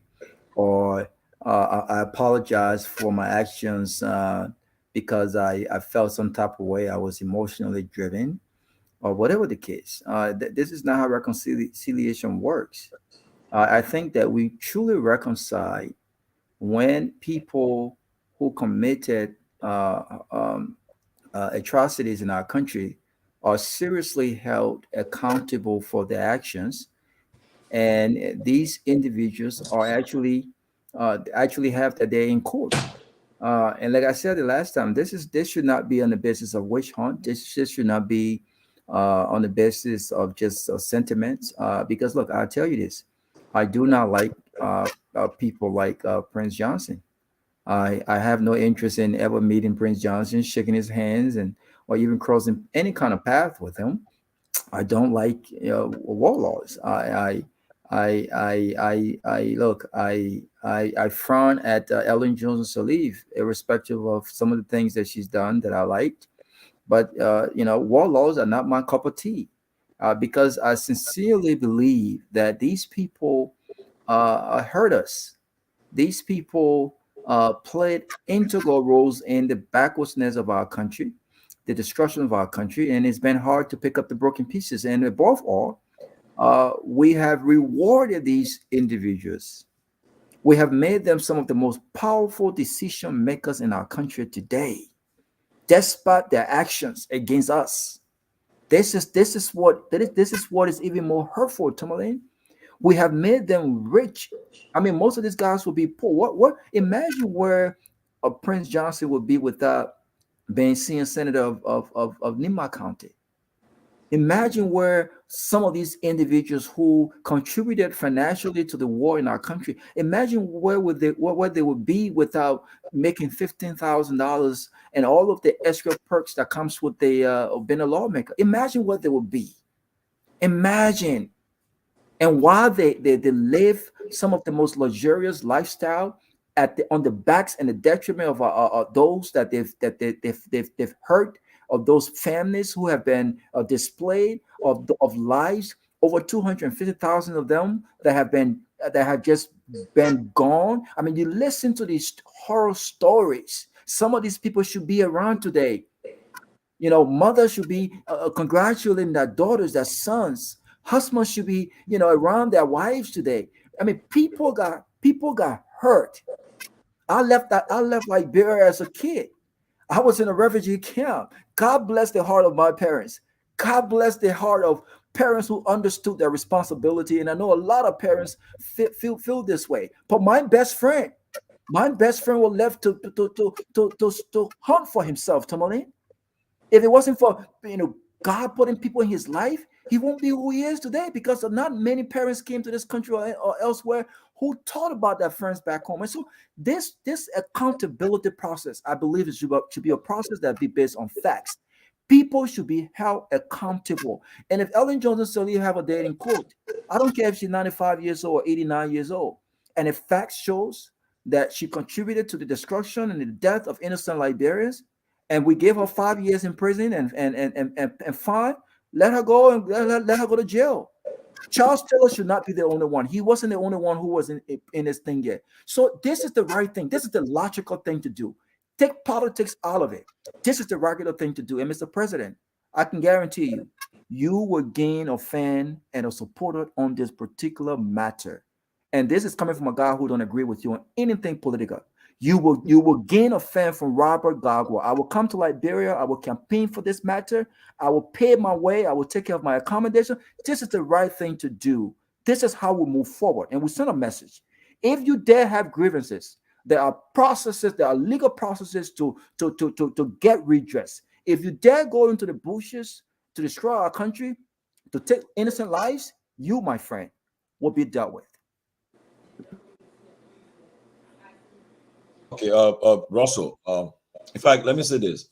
We are following the story about this guy who was killed today, who allegedly killed today. We are not confirm it. We allege that somebody was killed for power theft. We are going to follow it, and we're going to get the bottom of it and find out what happened, and so that we'll bring it to the public. We'll follow it. Hopefully next week we'll discuss it. We'll discuss it next week. And also the concession. People are asking us to really do a show on the concession. What reality behind the whole concession? From Lamco days, what happens in Lamco and all these companies that did the concession. So, yeah, we'll be hopefully we're looking at it. But Russell, on the issue of the war crimes, economic crimes court, people are saying that they should go to Ghana. Others are saying the economic benefits for it will benefit the Ghanaian economy, not our economy. We need it. I heard that from where I'm getting 200 million will be set aside, will be given for this court and the prison. Everything, the security and everything, and it will provide jobs for people too, because in the economy, people will be living, foreign will be in the country. But what you're talking about this? And by the way, Tomalin, not to cut you off before Russ was coming, they will also have to build some new accommodations as well. Okay, so we should also give contractor jobs, and it will expand the economy. So this should be held right in Liberia. That money should not be taken to Ghana. Thank you. Yeah. So Russell, what you're taking on this code being? I'm hearing that next week will be on the floor of the house, and they're gonna put it on the floor. Now we're gonna see. The speaker, hope the speaker will call for an up and down vote to see who all will be against this war code establishment. And then from there, if they pass the House, they'll go to the Senate for concurrence. And then it will end up on President Boyka's desk for his signing to make it legal. What's your thoughts about it? I think it's a great thing, Tomalin. As Robert said earlier, it's way long past overdue. So this is something that needed to happen like yesterday. So I applaud the efforts of President Boakai for bringing it up. I mean, other presidents have talked about it, but have never really seen it through. So this is great that, and I hope he sticks to it. He mentioned that during his inaugural address, during his State of the Nation address. It was sort of silent, so I didn't like that part of it. We have to stick to it. I mean, this has to be done. You know, a friend of mine told me before we always talk, and he says that Liberia is an anomaly, and you know, and what it means that stuff that is so straightforward and that happens everywhere else around the world, even next door. In Sierra Leone, to hold people accountable for their actions. What about us? We've lacked the political will, and so now we're seeing that things are slowly turning the corner. You know, many of us, I don't know about you all, but I came to this country because of the war. Many of us came to the country because of the war. My siblings, many of us, we were brutalized. We were young. I was young. I was, in high school. I was just graduated from high school, actually. And so the war robbed us of everything. You know, many of us here on this platform have been either directly or indirectly, brutalized. The government was complicit in heinous acts of violence against its own citizens, the rebels, and all of these politicians. It sickens me to see the likes of Prince Johnson, in our Congress, in our national legislature, passing laws and threatening people and all of that. He needs to face the full weight of the law. He needs to be brought to justice, and the likes of all of the other folks who participated in this war and rob us and many, many other Liberians of their future. So, Tomalin, I applaud this effort, and I hope that we can see it through, because I was in college here at the University of Minnesota, when we had the TRC process came through. The Advocates for Human Rights is a big justice organization, advocacy group that is here that participated in that process. So I had a little part to play in the whole TRC, and to see all of that work that Jerome Verdier, Massa, and all of those folks took part in to document the crimes that were committed, the human rights abuses that were committed, and just allow you to just collect dust. It's sad and unfortunate. And our people who were killed, our relatives who were killed, we owe it to them to see that justice be done. We need folks need to be held accountable for all of what they did to that country. We cannot move forward. I mean, Rwanda went through their situation. Look where they are. The Holocaust took place back in the 1940s. People are still being haunted for the crimes they committed during the Holocaust. What makes us so different? People come and they make all this noise. That like something is going to happen if they were brought to justice. Prince Johnson sit on his so-called pulpit and talk gibberish and all this sort of stuff. He needs, if he knows he didn't do anything wrong, he needs to be held accountable. And all of those people who killed those folks at the Lutheran Church, the government folks who were involved at the time, they also need to be brought to justice. So this is a decision that is going to do right by all of us as a community. Is going to spur economic growth in our country. Is going to do a lot for this generation, the generation that is behind us, and even behind that generation. It's a good thing, Tomalin. So I'm glad that is finally coming. I've talked to a number of lawmakers when I was in Liberia, and many of them are committed to seeing this process through. We need to bring the war and economic crime court. We cannot keep dragging our feet. And shame on those who have been dragging their feet on this issue. Shame on them. Well, I mean, it's again, like we say, look, it's important. We heard, like you just said, the Carter's Camp massacre, the Duboro massacre, the Lutheran Church massacre. I mean, you name it. A lot of people just like I went to on our living Duboro. You go there, you see there are still bones, skeletons of people there today who, like my oldest brother. He was at the TB Annex in July of 1990. And we visited him that Sunday before the guy hit Pinsville. Since that time, my oldest brother, contact George, people who know him.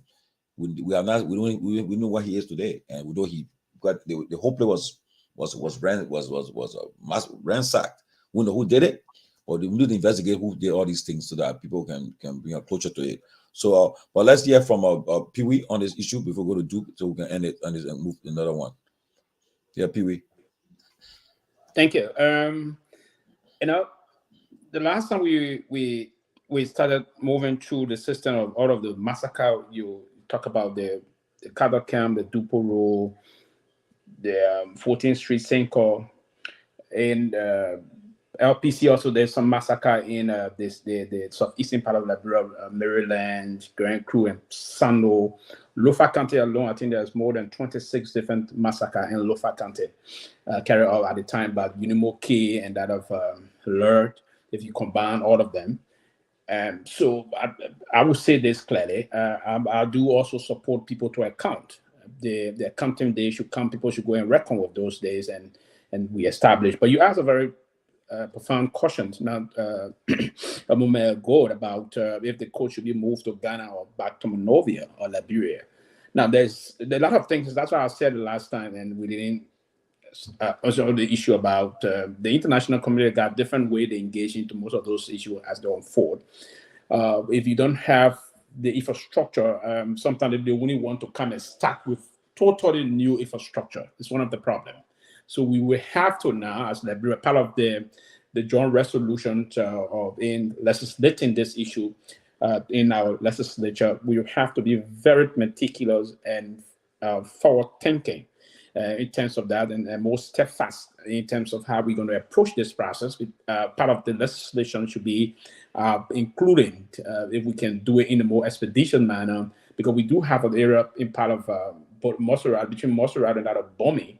That's where they intended to build our new prison facility, the correctional facility there in that part of the country. If we can do that and move, because the only prison facility we have now is the one we have, the correctional area we have in Zreju, Grand Julius County, and what we have currently at the sub-beach in Monrovia. And the sub-beach in Monrovia was constructed to take, I think, 200 to 300 persons. Today we have close to 1,000 plus inmates there. And the facility itself, the structure itself, is not of the standard of a correctional facility. So one of the discussions we need to push as a government and people is to advance that with them and say, hey, we want to have this. It should be the Liberian people think. People should be moved, and we should also, as government, show our preparedness in manning those facilities. Because one of the concerns is people that are supposed to be going to account, if they are guilty. For instance, Prince Johnson, he was a belligerent war leader, and the rest of most of the generals. If we're to hold them in Monrovia, do we have the capacity as a government and people to protect this area to withstand any kind of problem coming from outside? So these are justification we will have to give within our internal cycle for the international community to see reason to come in. Other than that, if we don't do this, and I'm saying this to the Mark this if we don't do this, I wouldn't be surprised if they were to push it to another jurisdiction. And we should insist that it should be within our the middleweight of our territorial areas. It should be constructed within the middleweight of Liberia. Because part of that is lawyers. Most of our lawyers going to benefit. Most of those people are going to be as clerk officers of the court will benefit tremendously. Those that, because they will have to move across the country. They will have to seek witness gathering and other things, gathering witnesses and seeing reconstructing crime scenes and other things. Folks going to help them to do those things. So we're going to have most of the businesses that will be catering to them. Home, new construction will be done. More other international law will be hired back to the country. So you're going to benefit us a lot in that way. And that's part of the line. And then when the issue of the economic crime aspect, we can now conduct where most of those companies that were engaged in plundering or pillaging our resources can come and account and pay something back, right? So again, the economic crime aspect is important quickly. We can also find out from where your district, your county, might give it county. We can find out if Firestone since 1822. 1922, sorry, what did Firestone do if there was any economic crime? So this is going to be holistic. It's going to help the country, and if there will be class action or the rest of that to bring some of the resources back to the country. So yes, it will benefit the country, but we have to be very systematic in our engagement with the international community. Remember, there is this geopolitical process of holding in the region also. We have to be very mindful of that. If we push as government and be firm, I think we can have the court established in Liberia and most of the proceeds after that. But the infrastructure problem is one of our major concerns. So we have to move to justify that we got the ability to come up quick with something and we put a plan to them. This is going to cost us this is going to cost us that, and they can move to build a facility and we can move with that and have those people to be to account for the atrocity they committed. Duke, the War Economic Crimes Court apparently is about to become reality, and everybody now is supporting it. And President Boga is getting a lot of fans support on this thing from the citizenry.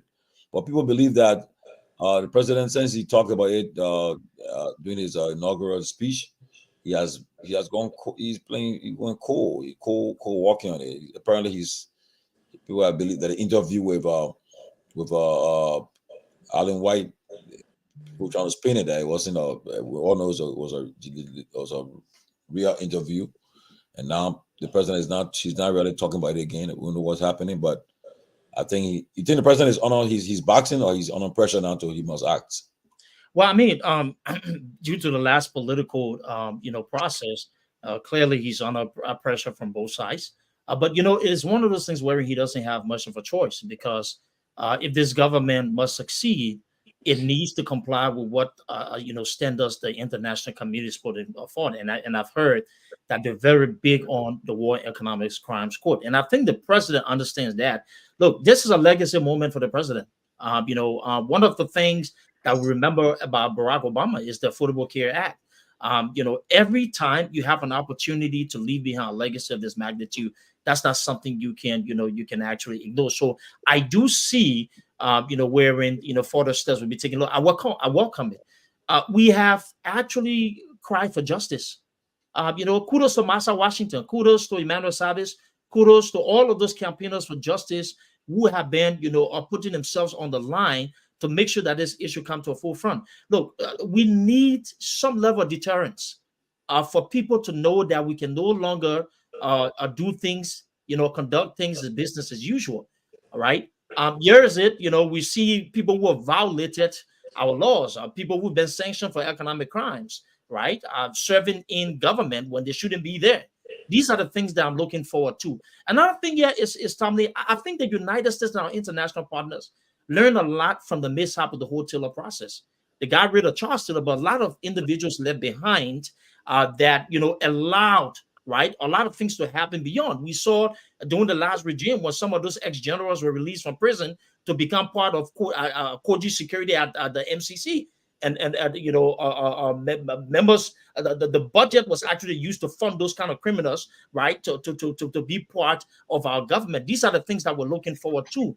And so I think that it is a major issue. I'm glad that the international community, our international partners are pushing it forward. I think we really need justice and accountability. And finally, Tommy, speaking about the error that we made with Chasta and all those generals, we see what's happening now with the CDC. The Revolution National Youth Movement of CDC is a potential terrorist organization.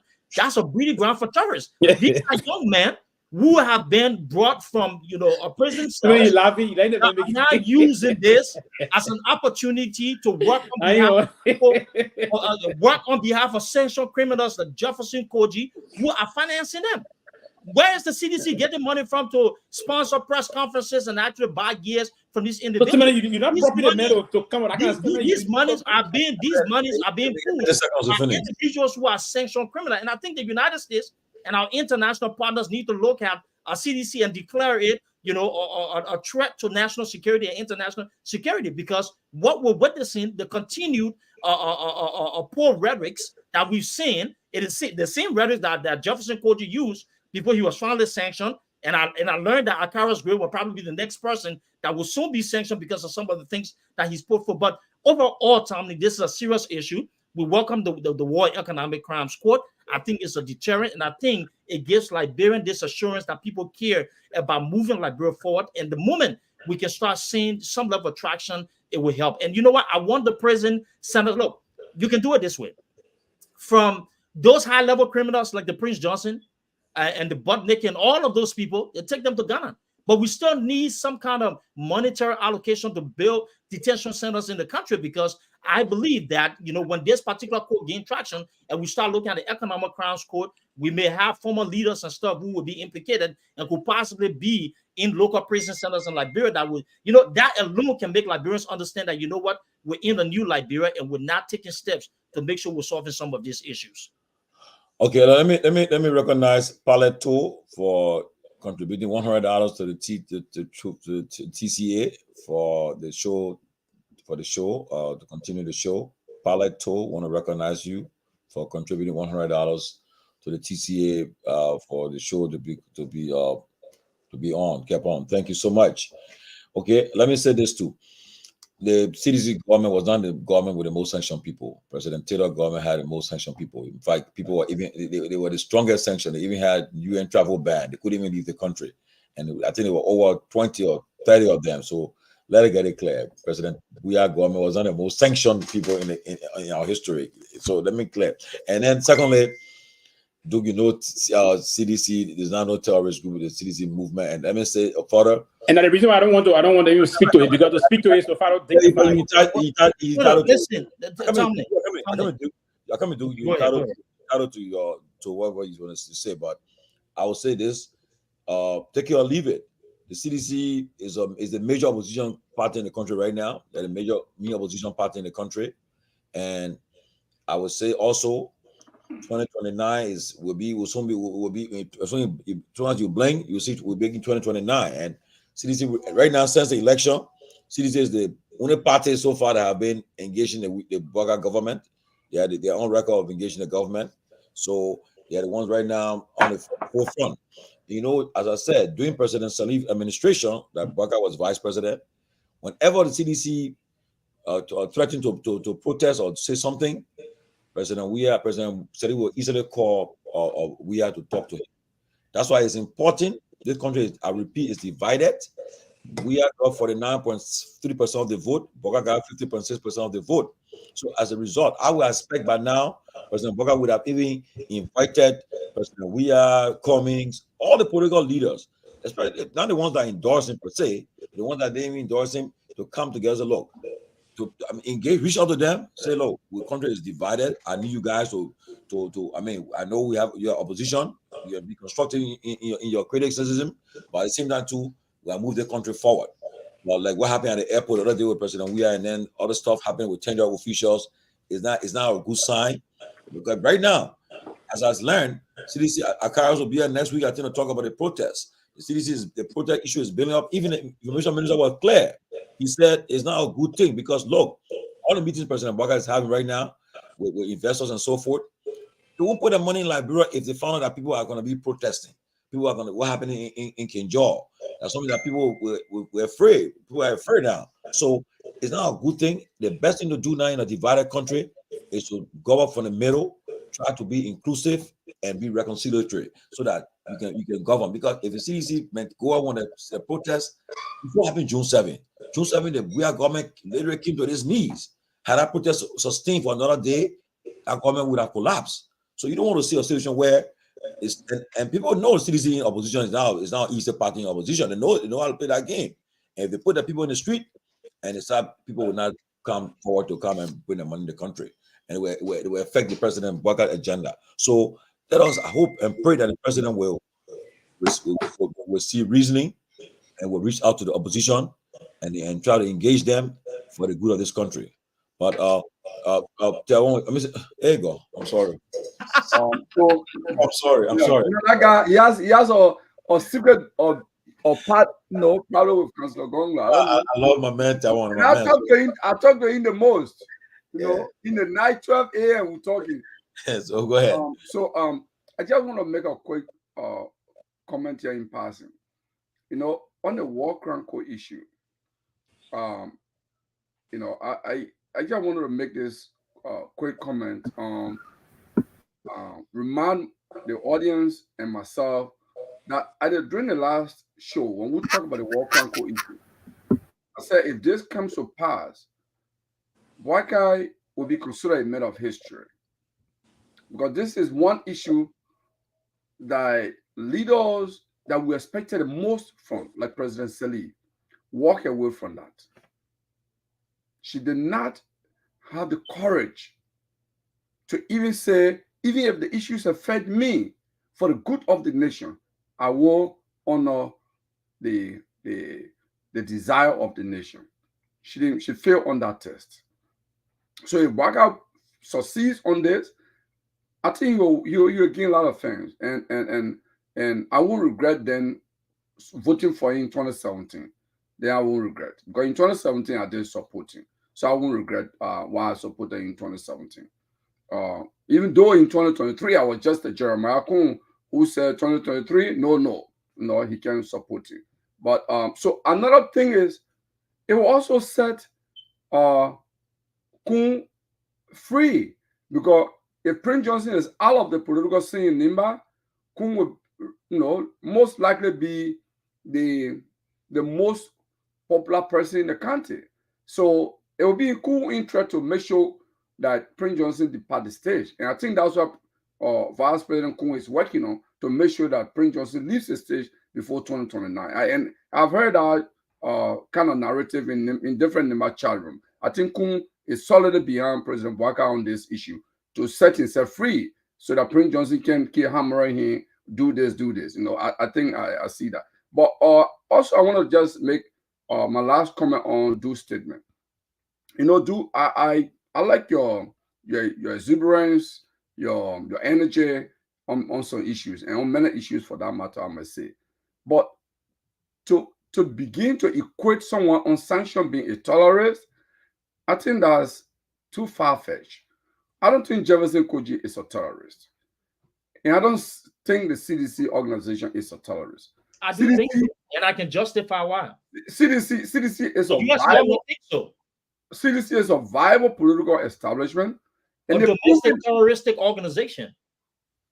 Well, okay. As by the United States, Jefferson was sanctioned because of the acts of terrorism, domestic terrorism he engaged in. It's in U.S. report. Totally unfounded. This man used his office to violate the rights of people. He was part of several conversations of using force, right? Using his position to assassinate people in that country. Part of the reason why he's considered now a sanctioned individual is because of that. Let's read the U.S. report. CDC Revolutionary Youth League is a domestic terroristic organization, and the United States need to pay close attention to it. Who's funding those guys? What the individuals calling them? A lot of these sanctioned individuals that is a Malaysia they are encouraging the actions of the CDC Revolutionary Youth Wing. That is a Malaysia misinformation you gave. It's not Malaysia because the United States Malaysia. That is very, very Malaysia. There's no terrorist group in the Republic of Liberia. Why was Jefferson Koji sanctioned? Why was Jefferson Koji sanctioned? Why was Jefferson Koji sanctioned? It is in the go back and see why you are sanctioned. Go back and see why you are sanctioned. International partners. There was nothing terroristic about that. There was nothing terroristic about that. Nothing terroristic about it. Being sanctioned. Nothing terroristic about it. I am a statement, dude. Let the guy talk. I was just ending my statement. Go ahead, Mr. Gongo. Go ahead, Mr. Gongo. So, dude, I believe, and truthfully so, the CDC is a vibrant political organization. Very vibrant. CDC, like any other political party, is a mass-based movement. In a mass-based movement, you have different tendencies. We used to experience that in the Student Unification Party, where a very progressive group, militant group, but in our same soup, there are others who will leave soup and become thief when they serve in government. But they came from the same soup. When they were on campus, they held different view.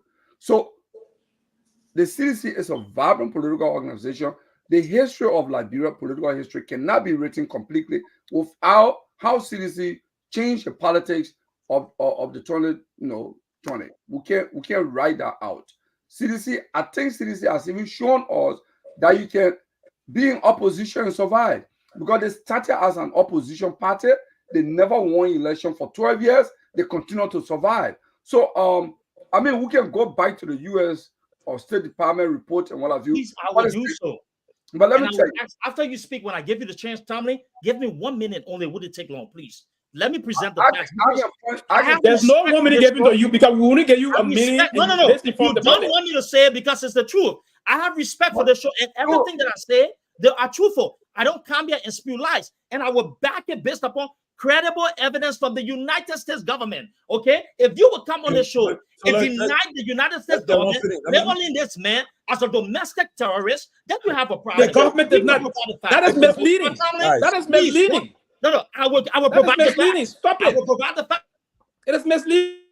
Guys, Okay, let Calabo finish. Calabo finish. I'll end on this because I think Tom now just end on that. I think because the show is not about Jefferson Koji, so I think we should just go away from it. Probably, it's not about that. But let me just end my statement on the Jew. I know the State Department report relies on different media reports and on different sources.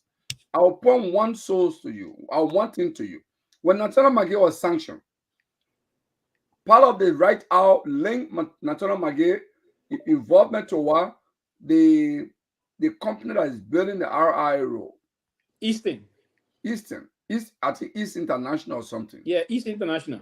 That company actually just signed a concession agreement with the United Party government on September 7, 2017. Just few weeks, probably 12 or 16 days to the election, they signed $59 million agreement. Okay? I'm aware of that. In fact, the procurement process was not even correct. But because I was close to some authority, I'm not going to disclose a lot of stuff to it. The legislature ratified that on a high speed. How Natana Magé was not even government then? How did they link into that? So when I read that report and I was aware of the process, I said, but in the State Department is in error on here. Because this agreement was actually signed when Magé was not even government. Okay, so State Department is credible, but sometimes they do get our information wrong. And the information, normally they get most of the information on ESA and part of some of the malicious information coming from certain individuals around. The State Department report did not indicate nothing whatsoever about anything terroristic about Jefferson Koji being sanctioned. They didn't do that. They didn't. And there's no terrorist group in Liberia. No terrorist group in Liberia. My fellow panelists, Robert, Tomalin, Mr. Russell. When we are opportune to come on this platform, we speak to the facts, and I will present the facts. I would take the United States report over the Liberian report. I will. And let me make the point. On December 8, 2023, the United States designated Jefferson Koji, Mayor Monrovia, for sanction. He controls, this is the U.S. government report, he controls paramilitary style organization associated with CDC, which recruits former combatants recently released from prisons. OFAC has reasons to believe that Koji has instructed this organization to violently disrupt demonstration conducted by government critics or political opposition. Koji and his supporters have been involved in violence in connection with an opposing rally wherein is cited and all of that, right? Koji has been engaged in acts of bribing, misappropriation of state funds, and political executions. Let me just say this to you. That's nothing terroristic terrorism. That's an act of domestic terrorism. This was included in the release by the United States government. Is anything domestic? Is anything terroristic in that statement? Here, it is terroristic. Is anything terroristic in that statement? Troops to go down and is anything terroristic in that statement? Opposition. Look, listen, we need to stop. We need to stop the process of misinforming the Revolutionary National Youth League. I'm not here. I'm not a spokesperson for Koji, but we need to stop this. That needs to be investigated. There's nothing absolutely terroristic in that statement. Nothing. Are also equally guilty, and these people will be monitored. Nothing terroristic in that statement. It is proven. So that's you have not presented any facts. I brought it. If you there's no facts, there's no facts. You present no facts. You just. We're moving on, guys. Let's move on. The United States government sees Jefferson Koji as a hardcore criminal. That's a fact. He's not. Absolutely, he's not a terrorist. That's why it's unfortunate. It's unfortunate you're coming. He is. Misinformation to the public. He is. Let's. You may have your own frustration. That's why you're trying to bring up. But you don't understand why you have to do that. I am just absolutely. I'm not frustrated. To be honest with you, you are frustrated. Please. Let me give update from I heard on Monday there'll be the Minister of Information will have a press conference, I think, on Monday to address a lot of national issues that are trending. And also, I just spoke to the Director of Police. He maintained that what he told the minister is his statement. He said it's still one person died. People, those fatalities were not from the incident, or two person getting involved in something, and they are being arrested, I think. So he maintained that the one person that lost their life yesterday, he told the minister is the same, is still stand by it. So, but on Monday we hear more from the information minister and during a press conference. Okay, and guys, look, let's move on. The War Economic Crimes Code. We look forward to what will happen next week, and we'll see what will happen in the House and of Representative, and see what happens. But let's move on. Tomalin, I want to ask you a quick question. If you can answer this, if we knew about this, did the court, the justice in chambers, Justice Kaba, Yusuf Kaba, put a stay order on the issue about tenure position? Yes, Justice Kaba put a stay order on with a prohibition. Now, what's happening is that because the issue met yesterday, but then the justice minister, I think he has not been commissioned or confirmed yet, also what to where. So the parties went to the court, and the government did not show up. So what's going to happen is that they wait for him. I think next week, I'm sure they'll go into it. But another development. Yeah, that's what I'm coming to, because I'm getting information. They called Jimmy. I spoke to him. The guy said that they accused of withdrawing from the case. He said no, he did not withdraw from the case. He know how Osborne got his name there, but he's still with his colleagues. I told him to court. I spoke to him. Yeah, and he said that he's still part of the case. So we look forward to hearing from him. I'm getting a new development about the president issuing a letter to Councillor Kane to take over to be the officer in charge of NASCO, the National Social Security Corporation. Well, against the state order issue. That letter was issued on the 27th of the state order was issued for LTA. LTA took the government to court. So I thought the state order for all tenure positions. No, the one for LTA. LTA took in court, the Supreme Court. Okay. Yeah, but NASCO of what the guy named Dewey is not. He has not been well. So I don't know what happened. He's not been well since the election. So he's not being there. So that's why they appointed somebody to be this officer in charge of that. Okay. But issue of tenure officials too. The president also appointed a committee to look into it too. But at the same time, this LTA is at the Supreme Court. So, but the tenure people are still in a position, they're still working. Okay. So right now, that's far ahead. But I hope we'll hear from them next week or so. But today, just to end on this note, today we received the new Director General of Commissioner General of the Liberian Revenue Authority took over. Double Jala, someone who I have high respect for, and he said some things today that if he wants to take the government, the budget to $1 billion. He said he also was very clear that he's not in the business of people calling him to appoint people, or lawmakers calling him, or government officials calling him. He's straightforward, and they're gonna either work with him or he wouldn't earn his time there, because he's a very straightforward person. But what are your thoughts about this guy? I know Kelabo knows him well. Gustavo Kelabo, he knows him very well. As someone I have high respect for, I want to believe that if they work with him, the Liberian government revenue will go up, and we'll do a lot of things for the people. But let's see what happens. But Taiwan, hey God, definitely forgive me now. But Kelabo, but yes, tell me. You are quite right about that. Double Jala, James Double Jala, is a brother, much more than a friend. If I can just take few seconds to talk about how we met each other. In 1987, he came from Vanjuma Multilateral High School, and I came from Simiris in Sanukole. And I remember we were sitting down in the auditorium. At that point, we used to have freshman debut, where we would tie our faces with black cloth, wear white and black, white shirts and black trousers, and we'll be going around the camera who would shout note, and they would be beating us, the graduating seniors. And it was a very good academic rituals. We used to do that.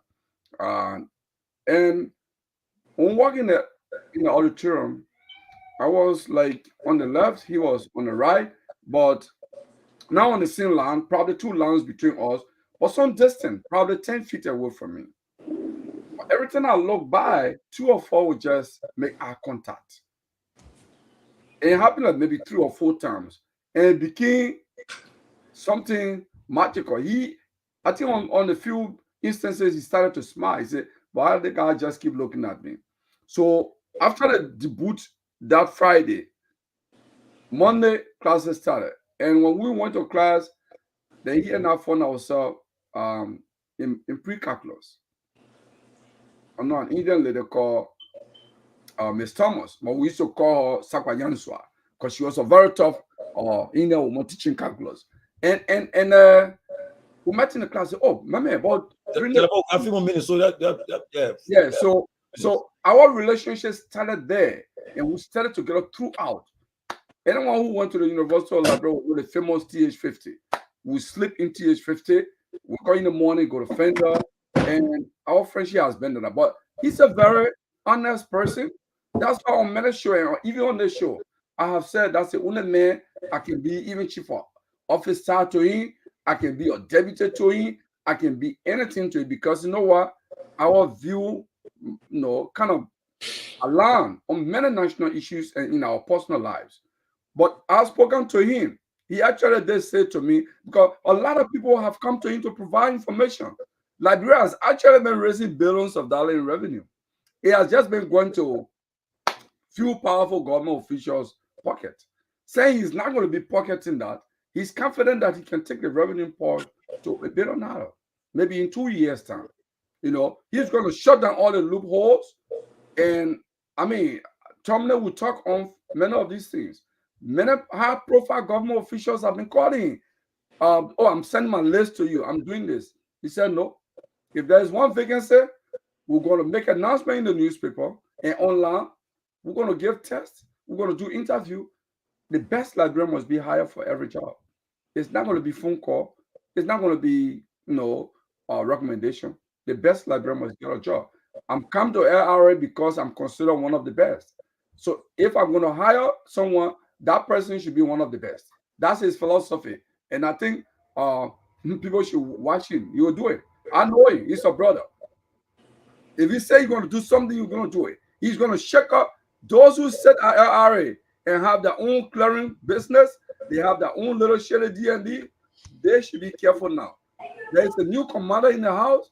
There is a new sheriff at LRA. They should watch out. If those things come, Dr. Jala will see you up the door, and if need be, he will prosecute you.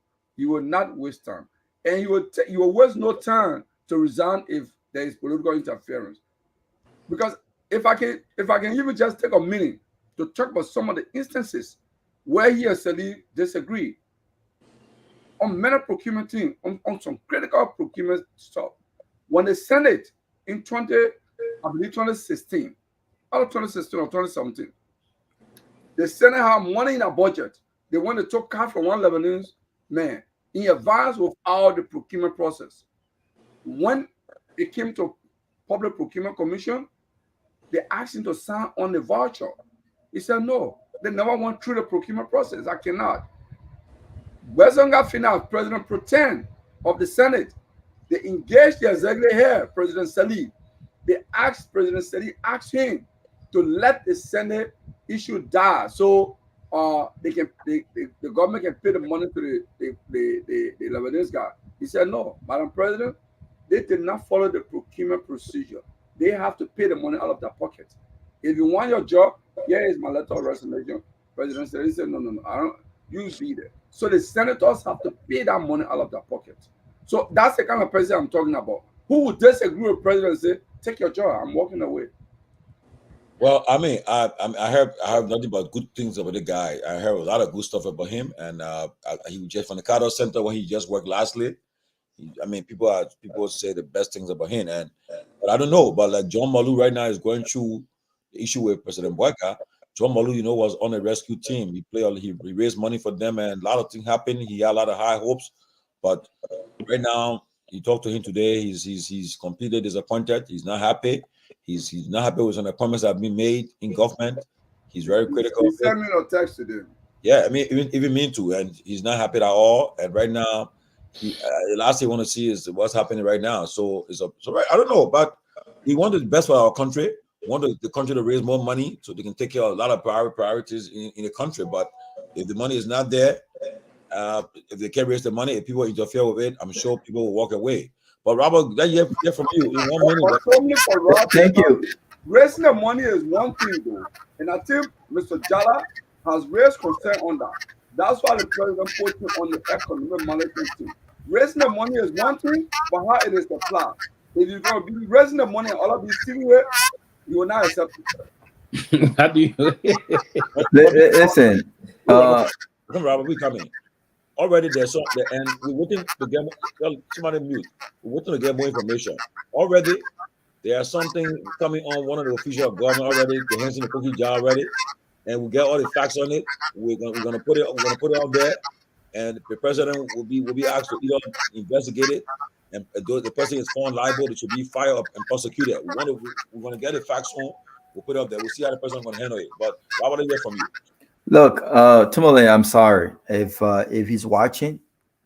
I'm sorry, but John Malo needs to go and sit somewhere in his comfortable corner in these United States. I don't care for John Malo. I think what you put in is what you get out. This is a man who spoke so highly of integrity, and then in the last 24 hours, he was saying sitting on a spoon. Oh, God bless the hearts of those who have made decisions, whatever it is. But this guy had no problem raising funds for Unity Party with an indicted criminal. And yeah, and he's frustrated. He has concern about characters being appointed. Of course he has concern when those being appointed is not him. He's not in the fries. Of course he has an issue. But John Molo he's outstayed his time. He's done what he was supposed to do, and he's out of there. I'm gonna stay young. Stay young. Yeah, he's still young. But guess what? Young or old people if you make terrible decisions, you get terrible results. And he's just a guy that I have no respect for him. I have no respect for him. I have absolutely no respect for him. I don't think that he represents anything he preaches. Nothing whatsoever. Because people who have integrity and people who are serious about changes will act accordingly. And I'm not even talking about people who have gone on Spoon to talk. I got a lot of friends who go on Spoon. I got people on there that I respect. But how dare you talk about accountability and decency and integrity, but you sit proudly on a platform and raise money with an indicted criminal? I mean, you don't care about that, and you want to talk about concerns about those being appointed. Those being appointed probably got more integrity than John Mo. Let him sit somewhere and let people hear their ears. I don't care about that. But look, let me say this, Tomalin. I think that you get John Molo things that making me lose my train of thought. What was the question again, Tomalin? For the new RA buzz. James, Mr. Jala. Look, I researched this guy. Tomalin, every time people tell me great things about people, and I've been getting a lot of calls about this man. I always try to make some calls, and I like to do my own due diligence. From everything that I've heard so far, I haven't seen anything negative about this man. He remained to today's date the senior official in the Carter at the Carter Center. He held multiple roles, and from all indication, he served well. And so I'm hoping that the LRA actually got someone who is willing to do the right thing, and who is also willing to be objective when it comes to the president, right? Because in our country, it's very, very hard. This is the reason why I told a friend of mine, I want to make sure that financially I'm successful if I were to ever work in government, because I'm not the guy who will sit by and allow the wrong things to be done, and I'm just muted, right? So you're going to fire me, but if you fire me, my livelihood is not dependent on government. I live the same lifestyle in the private sector, right? And so I hope he's the deal, and I support him. There's a strong possibility that we can raise revenue to $1 billion. I think Cummings made mention of this, and when he did, people laughed about it. But anything in Liberia is possible with the right people on board, with the right plan and the right execution. There's nothing that's not possible. Anything is possible in Liberia. If this country can dream big, if any other countries have dreamed big and they're where they are today, Liberia can do it. By the way, Liberia is not a big country. We got almost six, 5 point something million people. I mean, we can create an economy that employ all of our folks and some foreigners that come in as well. If we put our mind to this, so we can do anything possible. So I don't doubt his ability to do that.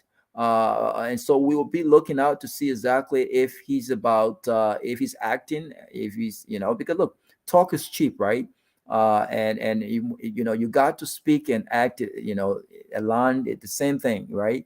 Your actions must match your words, right? So I like leaders who talk the tough talk, who understands what they're talking about, but also leaders who follow through the implementation of what they talk about. So I wish him all the best at LRA, and I hope that he delivers. Duke, what you got to say about Jabba Jala? And I don't know what's there to say. But look, I'm a firm believer that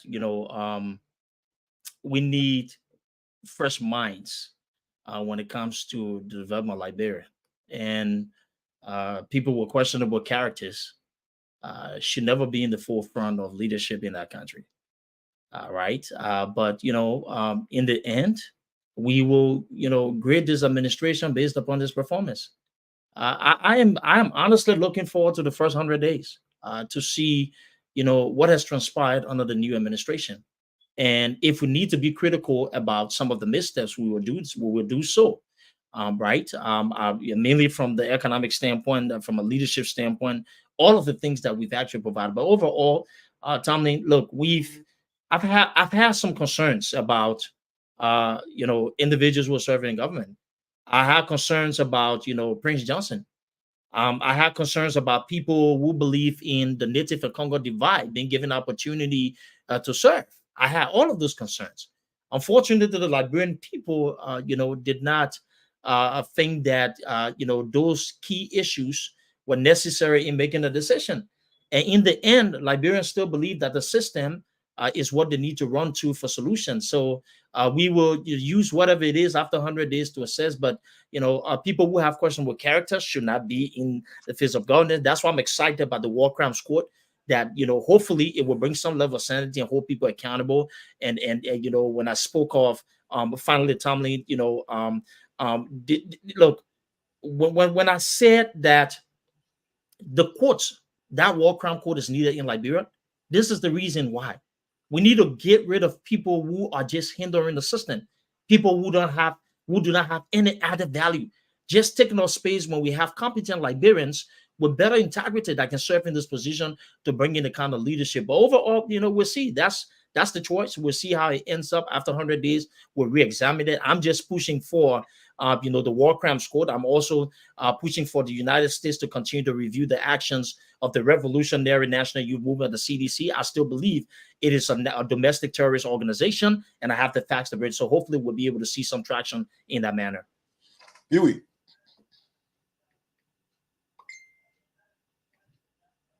You muted. You muted. We can hear you. The name Double Jara does not only resonate with a lot of Liberians in terms of he as a integrity czar. He's one of those brother veteran that I do have a lot of respect for. A very proud graduate of MIT, someone that went through the rank and file of our basic policy areas in our country. He got a lot of, I commend there, a lot of respect for him. I'm not surprised on the most serious note that he will do very well. He's intentional. He's a very organized and intentional person, very detailed. And you have to be very prepared to work with him because he he got the skill to detect if you are sincere or not whenever you engage him. He's a very detailed person, as I said to you. And immediately when the conversation starts, he's very probing. He believed to probe to get answers. So I believe that he will manage the LRA very well. The projection he's pushing, I'm inclined to believe him in terms of if he will meet his projection of the rest of it. He doesn't meet it, but he will go very close to it. So yes, he's going to do that. But on the process about, he's saying how the money going to be spent. Again, the LRA, the act that created the LRA is very explicit. That the scope of responsibility is to collect the revenue. And it is very clear. When they extracted the LRA from the Ministry of Finance at the time, the responsibility of the LRA was conducted and carried out by the Deputy Minister for Budget. Not budget, revenue. And then when they extracted the ministry, the LRA now, the LRA's sole responsibility is to collect all government revenue in the country. Now, the expending aspect of it is still within the responsibility now of the new Ministry of Finance and Development Planning. They would do the basic appropriation and the rest of it, and then the legislature will now get them the spending power after passing from the both houses and the president signed. But it is not his responsibility. With all due respect to him, I got a lot of respect for him. I believe in his tenacity as an individual to do the work. But the spending aspect, the disbursing aspect, is not his responsibility. But yeah, it's good that way because he had to collect the money. It's good that we just send message. And the way the appropriation process is done, and that's why Article 34 of our Constitution is clear. It says that the appropriation process and the spending authorities within the national legislature, and every budget cycle, the legislature will have to ensure that that's part of the issue of lawmaking and oversight also.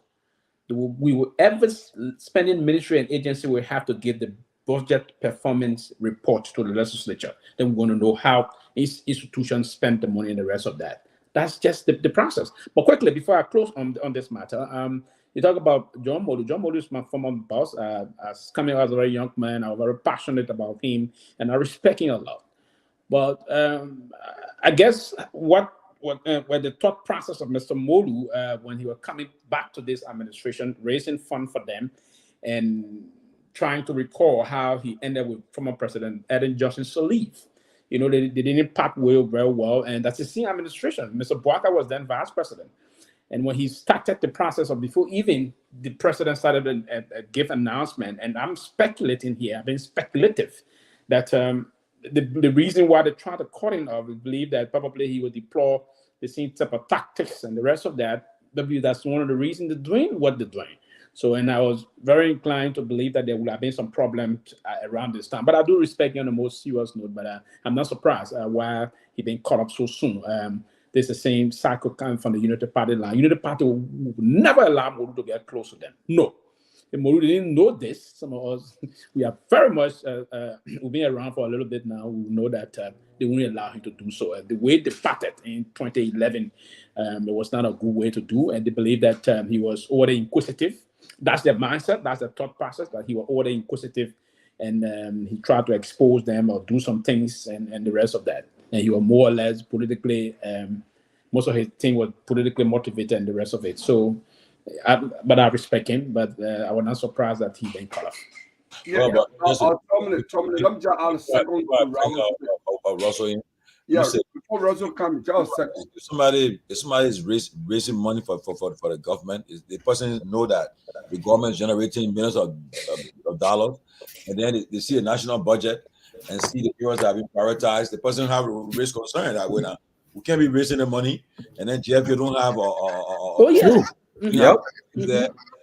Charging them to don't have this thing there too. They will raise issues, so it be concerned. But also coming. I just want to add a second to the statement. Go ahead. Yeah, thank you, Mr. Russell. Molu, I had a conversation with Molu on the Unity Party. It was just foolhardy for Molu not as a smart young man, Yes. not to know that the United Party has never forgiven him. No. For Yes. telling them they were 3 times corrupt in Judy Bryan government. Yeah. You know, they never forgave you on that. No. In fact, in 2011, in the year of election, where United Party was seeking a second term, Modu wrote the Ministry of State for Presidential Affairs and was seeking to audit the president. Medina, who said and took that personal that the guy intends to bring Salih down. He wants to audit.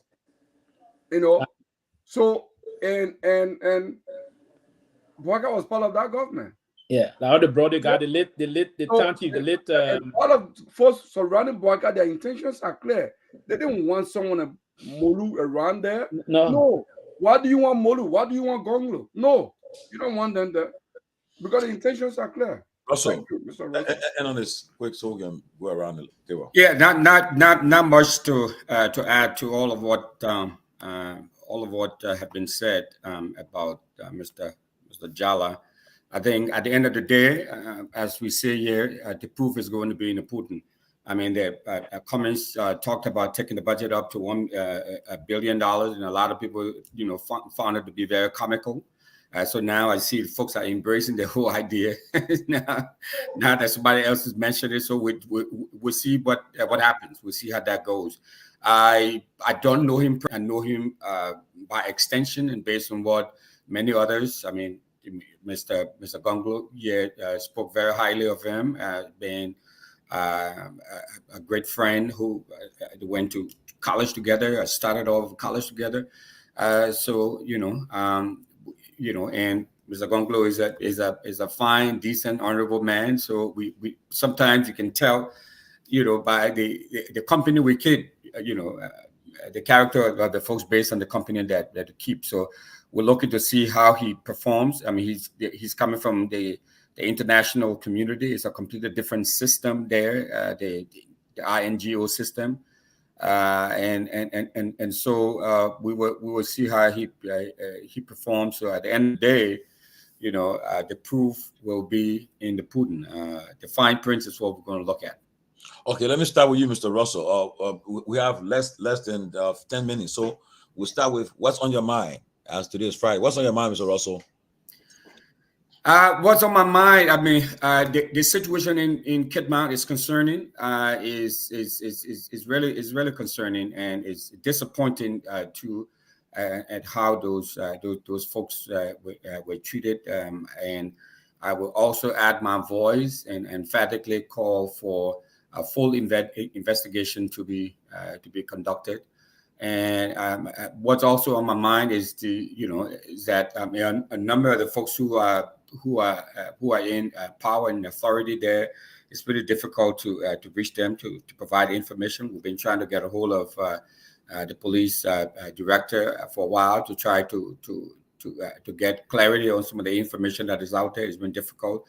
It would be a good thing if many of the folks there in power. I mean, people are yearning for information and they want to know. And so if they have the information, it's incumbent upon them to share the information with the public and not be selective of how they share information. So those are some of the things that are on my mind. And I just call on the government and the authorities, people who are in charge, to fully investigate the situation in Kidmount, and folks need to be held accountable. So if the officers who fired the fatal shot that killed the person, if it is proven that it was done by an officer, the folks who alleged to have been killed, he needs to be taken off the force. I mean, folks need to be held accountable for what happened in Kidmount. Well, Gakwa, what's on your mind? 1 minute. Look, what's on my mind is one. I want to again commend what Russell's doing in Minnesota. I wish him all the best. Hopefully, we can talk about that a little bit more some other day. Wish you all the best, man. I got a call today and they said Russell Mali on go. Government official bad announcement. And right now he getting any government job and like, bro, he's a full-fledged American citizen now. That's what I hear. And I said, once a Liberian, always a Liberian. So Russell, don't mind those Liberians who say you should not be public about your running in Minnesota. It will hinder you if you want job. Your neighbor screen was better in Liberia. So I don't care what kind of job you get in Minnesota. You want you will you no one can stop you. No one can take your like a right away as a Liberian citizen. And if you keep playing with us, you better stop it. You keep playing with us because some of us will not come to Liberia to beg for a job. We'll be employed. We'll employ people then. So the BB month we had, you will not take it away from us because of government job. We will talk. But what's really on my mind, Tomalin, is what's happening in the refugee camp in Ghana.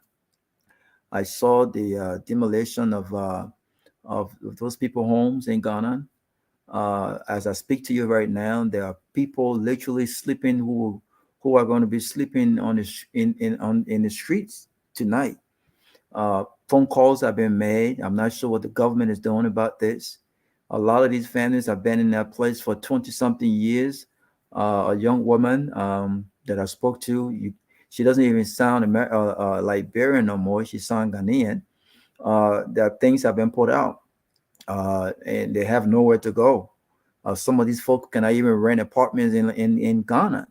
I know this firsthand because when I was a kid, my brother and I, we had to go through a good Ghanaian agent who were able to get us a house in Accra where we went to the elementary. And so, I mean, this is something that the government of Liberia must address and address urgently. The last time I checked, there was this diplomatic relation with the Ghanaian government, and they said that the Liberian government should go and take those people away. Some of them have been there for a long time. The question is, people are asking, why can't they come home? Well, what are they coming home to? That's the question, because some of these guys have been hustling in Liberia, in Ghana for a long time. If they come home, what environment are they coming home to? Are there jobs, vocational jobs, whatever kind of job? I mean, it's just hard for people to just up and just leave something that they've been a part of for all these years. It took a long time for folks to resettle back home, those who left Ghana to resettle back home in Liberia. And so I hope the Joseph Boakai government is looking at this. I hope we hear something about addressing this situation in as soon as possible. And because those Liberian citizens, I ain't gonna lie to you, the Ghanaian deserves to develop their country. They deserve to do this. But this is an example of exactly what I'm talking about. These are countries that put the interests of themselves first. They don't care. I don't see us doing this to any refugee in Liberia. I don't see this happening. We have allowed people to stay in our country, work in our country, make more money in our country than our own citizens. These folks are not standing in line for food, but look at how other people are treating us. I mean, again, I'm not saying this is the Ghanaian government fault, but this is what you do. You have got to put the interests of your people first. I don't care who it is. You've got to put the interests of your people first, because other countries will do just that. All this thing we're doing, we got to stop it. We got. This is why the Liberian passport. What is the benefit when you carry the Liberian passport? Does it hurt you, or is it a good thing when you carry? Look at the U.S. passport. I mean, you can go to airports. The people look at your passport and just look at you and say, "Sir, why are you visiting this country?" "Well, I'm just stopping by. I got a hotel nearby. I'm just stopping." Boom. Have a great day. What is the benefit of carrying the Liberian passport? What is it? We got to put the interests of our people first. We've got to be selfish when it comes to Liberians, when it comes to what it means to be a Liberian. When we hear that Liberian thing, we got to be our brother's keeper. But it starts with the government. So what's happening in Ghana is very unfortunate and it breaks my heart. 1 minute. What's on your mind?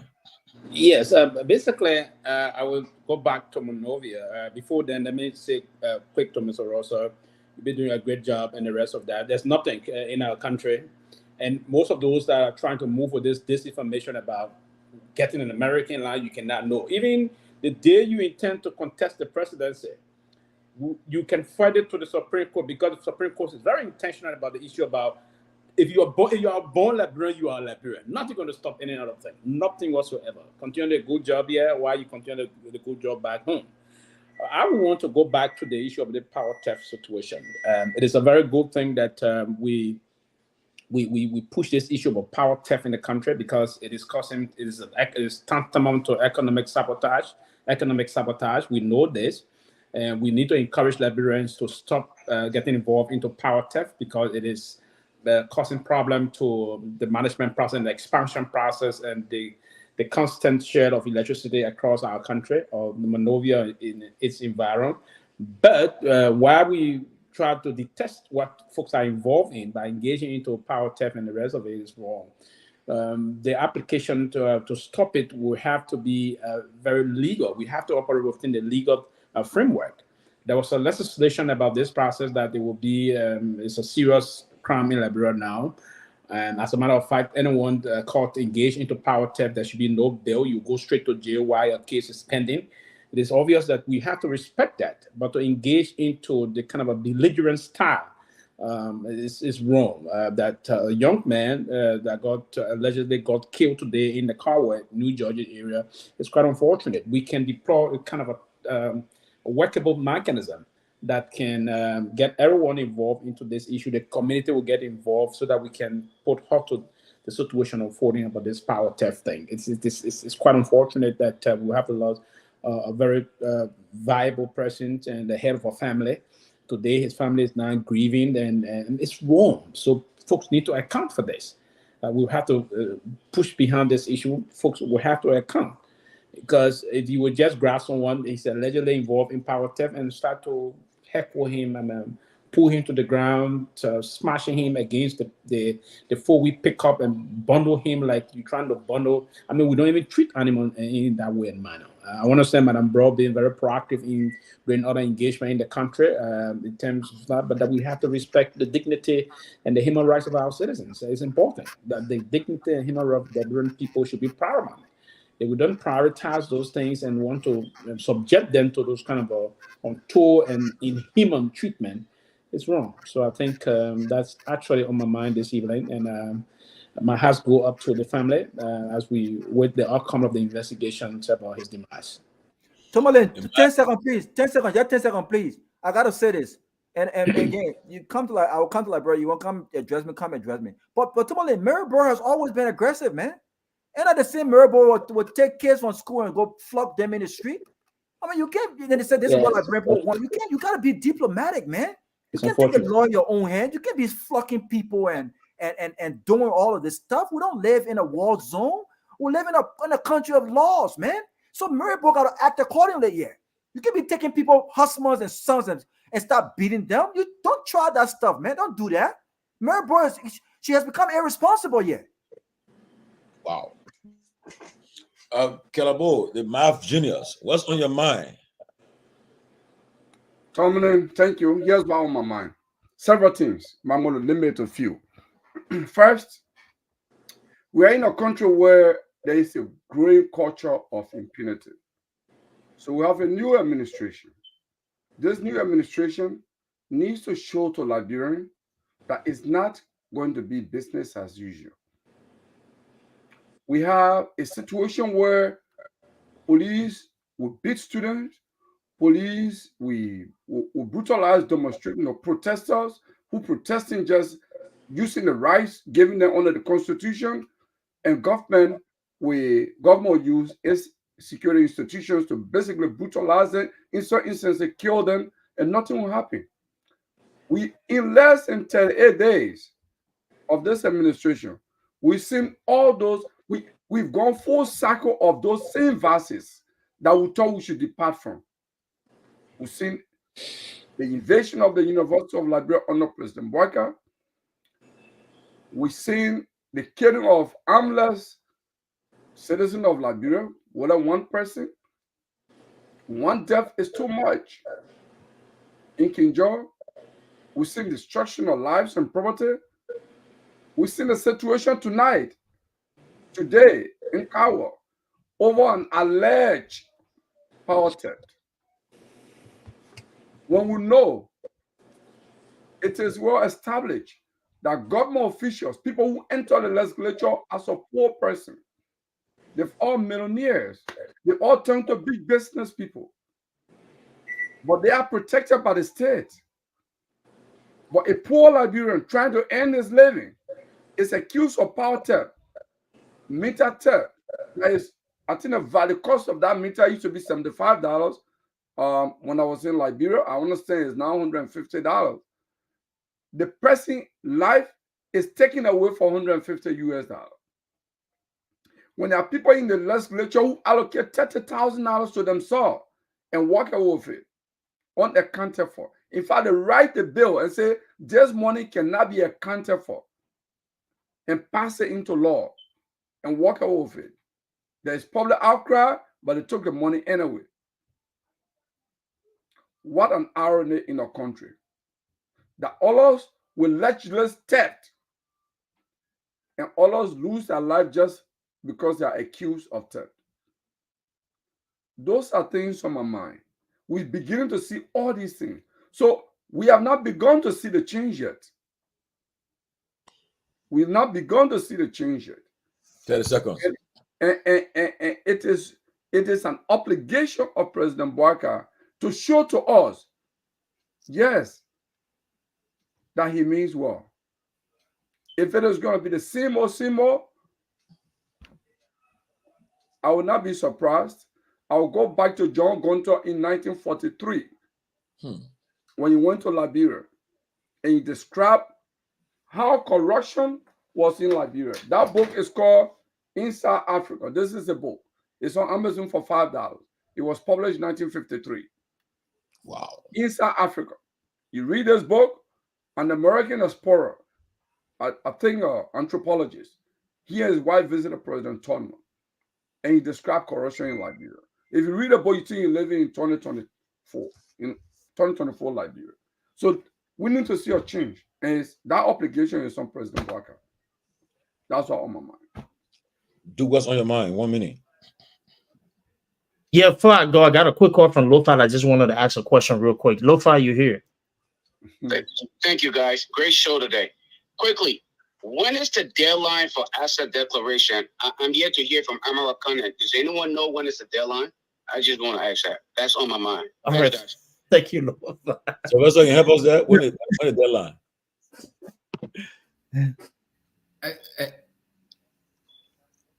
Yeah. There's no law that's there's no law. We have to be very clear on it again on that, Lofa. There's no law that basically the law is just saying they should declare assets. There's no law saying that you have a time period for that. So Lofa, you have to understand that there's no law. Now probably he may have declared his assets, but there's no law comparing them to publish the assets whatsoever. And my understanding is that he declared his asset but he didn't make it public, right? Yes. Yeah, I think that's what I heard. Yeah, like, the only deadline, and he's directing people to go to the LACC or something. Exactly. I have screens from Joshua. That's exactly what Joshua and the only thing, and the only deadline that came about, and the only deadline that came about was for outgoing government officials, right? I think it was December 12th. And that and yes, and they say when you are leaving office, but let me before do come in, let me say just 1 second. I think again I will stay on this platform. Amara Khanna is an honorable man. Very honorable. Very honorable man. I think that he would do the right thing, and I think Amara Khanna knows that there are people in his corner who will check him if he's not doing the right thing. But let's not politicize this matter. He will do the right thing. But I mean, quickly. Sorry, Drew. Robert, was that include making this public? I'm inclined to believe that he already done so. He did it. He will publish it. He will publish it. The issue about publishing it now, it's going to be now. The issue about publishing it, we need to inform the public, Robert. The issue of public to have it published is not a law. Yeah, but he's not breaking any law. So those who have been addressing him with this issue needs to understand the processes here, right? That he did the right thing already. He done the right thing already.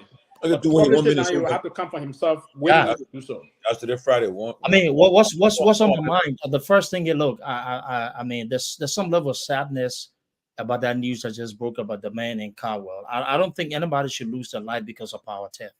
But Tomalin, when we say these things, people think that we're being political, right? But it's not the case. There's something with the country, the people. I mean, we're just on the edge. You know, we're on the edge. We talk about, you know, it's time now that we move into using ideas to solve issues, then presenting ourselves as macho, authoritative figures who need to impose on people to get things done. I think that Liberia's problem. But again, though, if you have people in this position that don't have the vision to drive results, the only thing they will go to is being violent as the only answer. So hopefully that man's family get justice. But we shouldn't even be talking about justice. We shouldn't be discussing somebody losing a life, you know, based upon that. Finally, you know, look, the hypocrisy of Liberians. And we see it throughout. You know, I've never taken a dime from any government. I have no intentions to work in government. I love being free. I love being controversial. I love being passionate about what I do, honestly speaking. But, you know, when people say that, look, true politicians have destroyed Liberia, but I think at times it is time now that we shift the focus on the Liberian people. We are our own problem. You will come on a show and get upset with a young man who's standing up and speaking against the ills of society, but then go and hail the warlords and the criminals and stuff. And then I'm not the problem.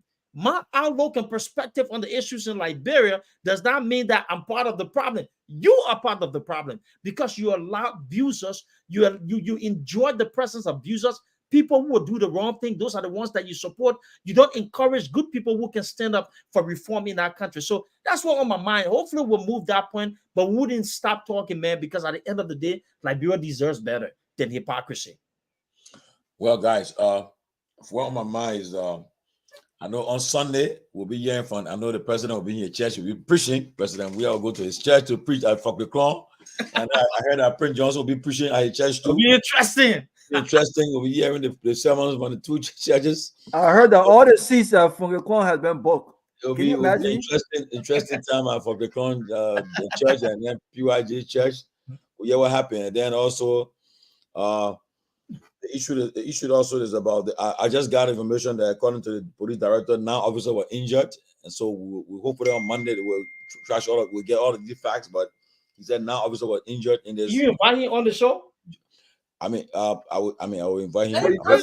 He doesn't expect to go in community and kill people, and the officers don't get injured. We'll find out on Monday. We'll find out everything. Weekend we work the phones during the weekend and make sure we get all this thing done.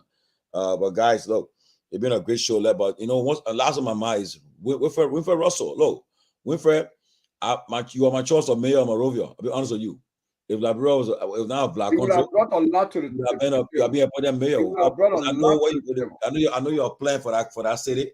I mean, you have the Rwanda model, but because somebody can do build boats and then clean the city for inauguration, so they say, well, get the person a job. No problem. That's not even a stand up for mayorship to begin with. That is society about Liberia.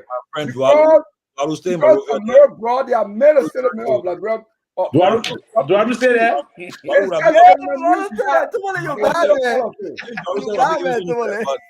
But Daru have been giving some on the mayor one of these. No, Tomalin, my brother there, but my brother. My man, I like my man. My man, but you're reaching your hand too far, man. You know, but again, you're reaching your hand too far.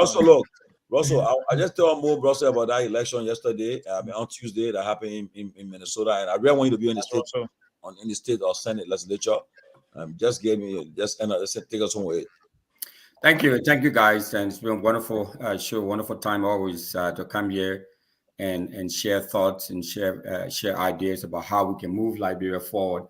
So I want to say thank you to everyone associated with this platform and the listeners here, the viewers, all of them. Like to say thanks for your support and your contribution. On Tuesday was the Democratic Party caucus here in Brooklyn Park, District 38A, and we exceeded expectation. We got a huge turnout from the Liberian community. There were a lot of folks who supported us, who came through. The pastors, the religious leaders across the board. Many folks came through. It snowed that day. We've had a pretty mild and warm winter. That's for the history books, but for some reason, there was some light snow on Tuesday. That didn't dampen the people's enthusiasm. People came out in large numbers and supported us. So wanted to say thanks to everyone out there for coming through. And at the end of the day, everyone's saying this is about Liberia, but it's not over yet. It's not over yet.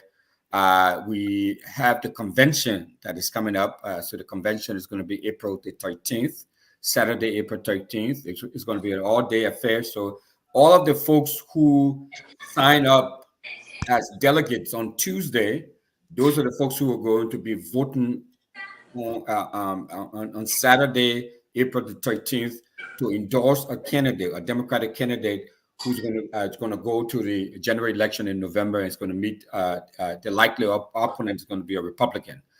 So we would like to call on everybody who showed up for us on Tuesday that you have to show up now on Saturday, April the 13th to make this happen. We overwhelm our opponent about almost 5-1. This is a Liberian bastion, Brooklyn Park, this whole region. We have about 15,000 Liberians here. So even those who couldn't show up had to work. They voted absentee. So it was very positive to see Liberians come through. So I'd like to say thanks to all of you, collectively and individually, for all of your support and encouraging folks. So we have to continue to encourage our folks to come out because we need representation in St. Paul. The Minnesota State Legislature, Liberians, even though one of the largest immigrant group here in this state and the largest in the U.S., we don't have any political representation. So it's critically important that we show up, and we've started it already. We hope, hopefully, we ended up on April at the 13th, and after that, when we get the endorsement, and then we move on to general election in November 5th. So that's how the process is going to work. Well, best wishes and all the best. But also, I know you will do a great job once you get to that legislature. But guys, quickly, we raised some money for this guy called Andrew Massaquoi, right? But after the fundraiser, that went on Dylan, Peter Lynn, Logan, Kovanya, and Johnny and Debbie contributed altogether $65 extra. So Lofa, people are I don't know what they're suggesting. They say that the guy should publicly give the guy the money on next week Monday. What we're gonna do? I know he went at 1,800. We raised more than that. That was good for we went above the threshold. But I hope Lofa can address that issue on Monday. In the weekend, they can reach to the guy, and either they give to him in the public.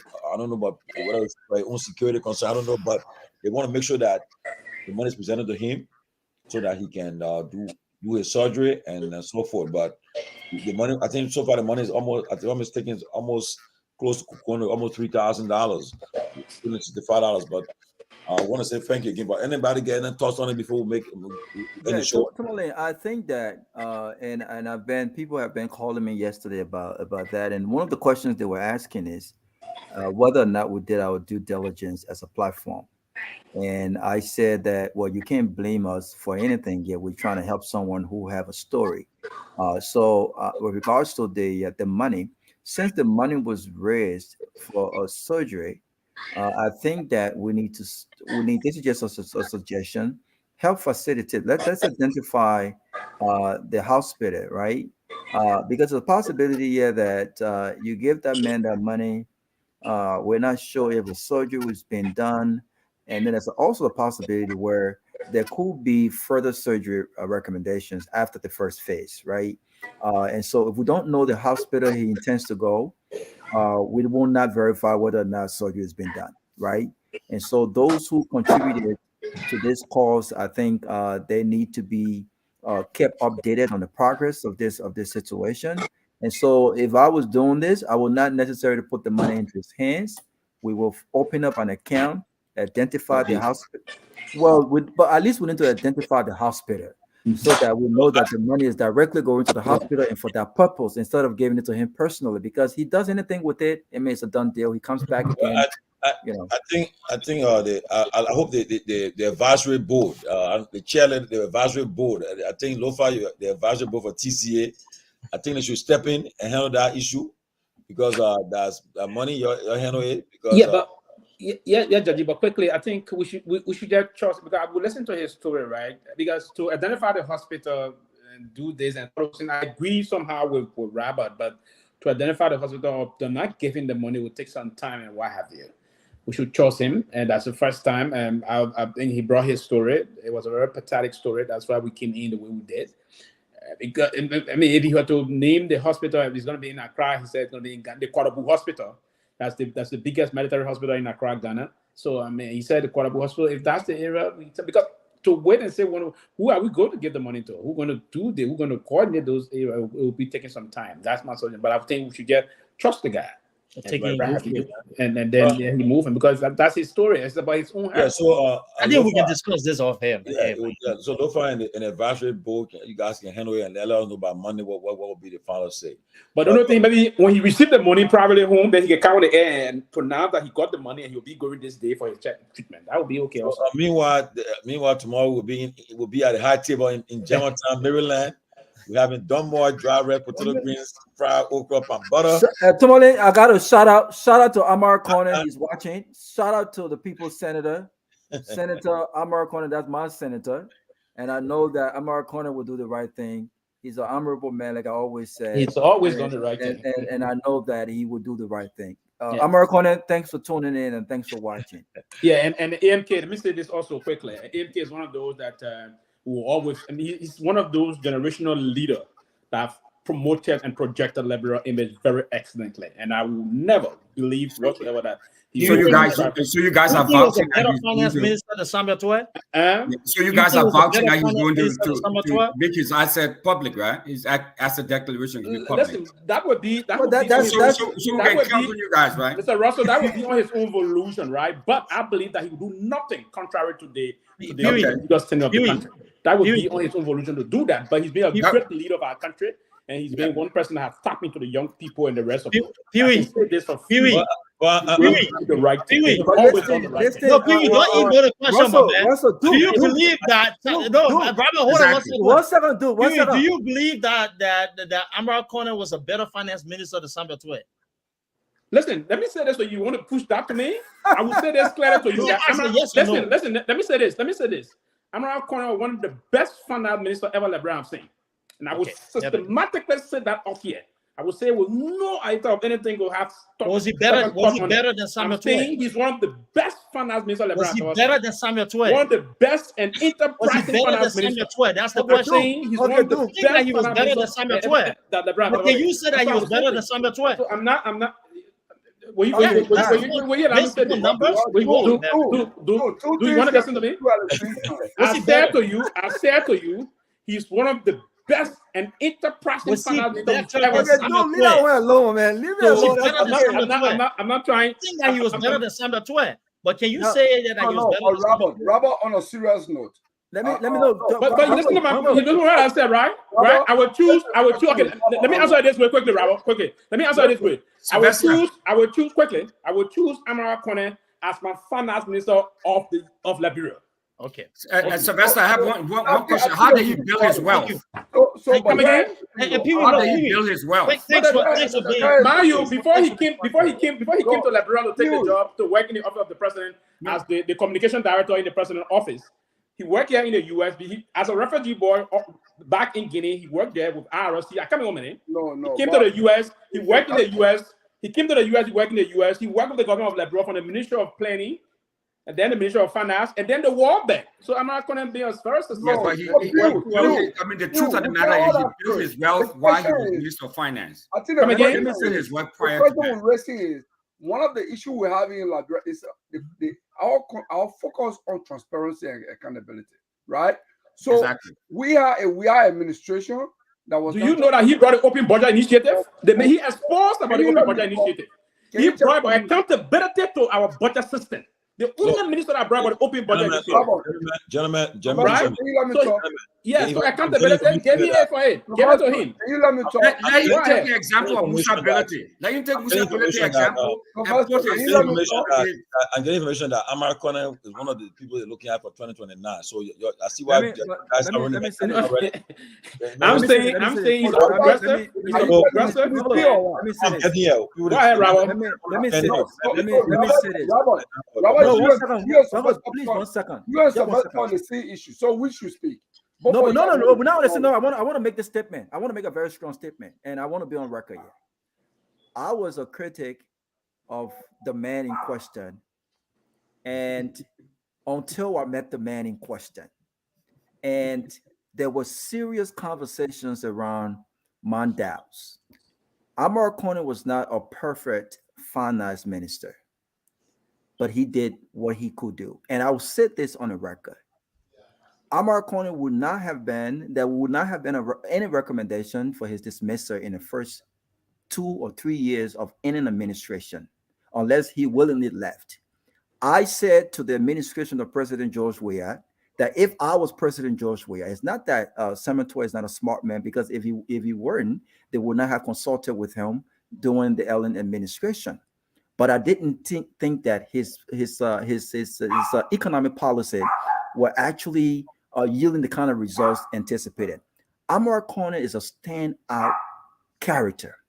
And when it comes to the declaration of assets and the publication of access, I can say 100%, Mr. Russell, that Amar Kone will respect the laws by doing what the laws require. And if we're asking for him to publish his assets, I think that there has to be this understanding that not doing so, in as much as we want total transparency, and he will do the right thing.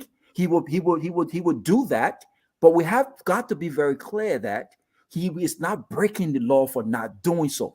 But under no circumstances, will anyone, even with his imperfection, question whether or not he represents transparency and whether or not he's a standout character. I can bet anything. Amar Kone will always do the right thing. In defense of the people who are putting this argument, let the man just declare his asset. It's fair. He Even Amar Kone will be honest and say, you know what? He welcomes the fact that people are transparent enough for him. The right thing to do is to declare your asset. Let's not defend that. Truthfully speaking. That's it. Dude. Let me ask a question. To you guys. So I come in. Okay, so I'm getting information that Amar Kone will be on the ballot 2029. So you guys think you'll make a good president? But they should have elected him. But Bobby made a mistake in 2017. Let me be honest with you. The VP pick. It would not be the right. Listen, it's a whole different story. I don't think it was. Yeah, Tomalin. Yeah. No, but the question is, he qualified? I don't think it would be a smart idea. He's overly qualified. Is that asking what Chairman Ben? Is that asking what Chairman Ben is qualified about the big CDC chairman? The chairman is overly qualified. No, I beg you. Let me make my statement on this. Ben, you're coming. 1 minute. Give me 1 minute. Here's what I will say, though. To stick on the issue of a law written by a corrupt legislature, a very corrupt legislature, that you can only declare your asset and keep it in the bank or in a closet, in the suitcase at LACC. It's a good law, and people should use that. I think that's far-fetched.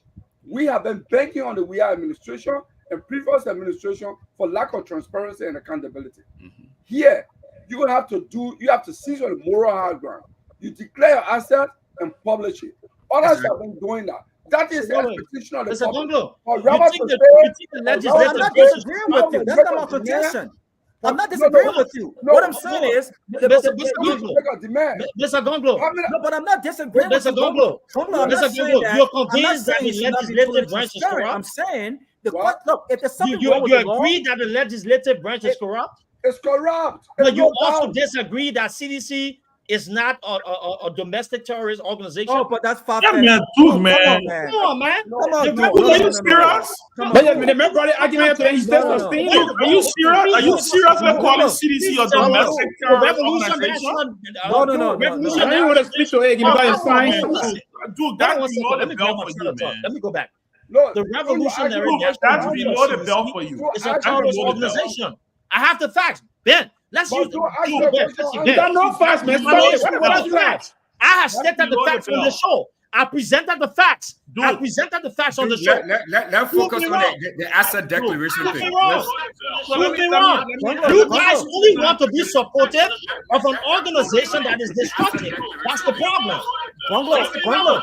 You If something wrong with the law, You Bungalow, if disagree. something wrong with the law, if something Oh, yeah, wrong with the yeah. law, That is so we have wrong. a new Lofa, you legislative got body. feedback. Lofa. They have the authority to go back and rectify what's wrong with the law. Ben disagrees with me. This And right you know, now this is my following the problem law, with Ben. and I'm telling you, This is my problem with Ben. And you know what, though? I will call Ben after this particular show, and we'll continue this conversation. It is Okay, wrong. so Ben can wants I to say something? disagree that CDC is not a domestic, the National Youth League of CDC is not a domestic terrorist organization when the Look, facts exist. let me These say people are this. being sponsored to cause chaos in the country. How can you Guys. be in denial of that? Guys, How could you? can I say something, please? And I apologize that I had to take my wife to the airport. So Wait, nice try. Keep telling lies. The day I declare my asset, librarians will know because Well, what is this? on those conditions I will lead a Which one trial. did American. Robert and Sylvester lie. So American is saying that nice try. Keep peddling lies. said he has The day I not declare my declared his assets, asset. librarians will know because See? I will publish it under no condition. I Amara will said he lead has not declared his a party asset. of So occurring Robert prevented. No. Don't quote me wrong. Let's Don't not. quote Let's me not. wrong. Let me just say this, right, Ben? No. Wait. Don't quote me wrong. Amara Conner was responding to a Why are comment you removing about the thing? I put it there about him purposely not- to show no, something. 1 second, Lofa. Amara Conner was Go ahead. responding to a question about him not releasing his declaring his access past the deadline. There's no established deadline. No, There's it wasn't. established No, it deadline. wasn't And so about the my point is- deadline. Huh? It wasn't. The question asked Amara was, "Will you declare your asset and when?" That's when he made that response. He said he will declare and publish his asset. Guys, that's exactly what he said. The post is still out there. That's why I screenshot that. And now we answer you declare and publish his asset. Okay, so has he broken any promises? Has he broken that promise? Has he declared his asset and published it? But he won't. Even if he hasn't declared his access, we have got to wait until he declares and not publish. This But man, we don't have that confirmation yet. So that long. he hasn't This man broken was any supposed law to be the with regards transparent to side. that. So the debate here is this, right? Will he declare his access? And will that access That's be what the published? people are I asking, believe and we are I'm asking that he do it. as a standard We individual will do the right thing. He will follow the law and he will do the right thing. But you can't say the man has broken the law. Guys, let me No one's speaking of the law. No one said he broke the law. All we spoke of is the fact that he made a promise. He made a promise that he's not even living to. Amara Conner will do the right thing as Let him do it. It's on ready. It's on ready. Okay, but let me ask a question. I'm trying to figure out. America will be on the ballot. I heard. Wow, it'll be a tough race. I'm trying to figure out if I'm trying to figure out. Nobody knows what will happen tomorrow morning. So I'm trying to figure out something, guys. First of all, I think like Pee-wee said, look, I trust and believe that Amara will declare his assets if he hasn't done it yet. I think if he has done it, I'm going to encourage him publicly to make it public. I'm going to encourage him to make it public because this is what Amara Conner told me when he was running, that he was coming into government again to do things way differently and better. I think Musa has declared his asset. If I the talk of the town, in fact, funny thing now, he's the standard. In fact, funny thing, what I found very fascinating, how Musa is no longer a criminal. People who said Musa was a criminal, now they see Musa got $32 million in assets and his whole network. Everybody now all of a sudden, oh my God, Musa Risho, Musa get money. So if I agree in the first 30 days, Musa is a lawmaker of the movement. Yes, I think if you're giving lawmaker, the gold standard. Musa is the gold standard. He is gold standard. Yes, and we must encourage him. But let me also say this: and I'm asking all of this vein pumping. Let's also pump our vein on the president and the vice president. Thank you. Their campaign to be different. I hear Duke talking about domestic terrorism. I haven't heard Duke call out the president that he supported in the second round to publish his asset declaration. I have not heard him say that. But I hear him fascinated about a political organization that has lost power. All right. And it's in the rearview mirror, but trying to recalibrate. It's fine. It's well within your place, Duke. I don't have a problem. They may have lost power, Ben, but they're a significant force. Oh no, I agree. I'm not Absolutely. saying he shouldn't talk Absolutely. about them. You see, that's the difference between me, right?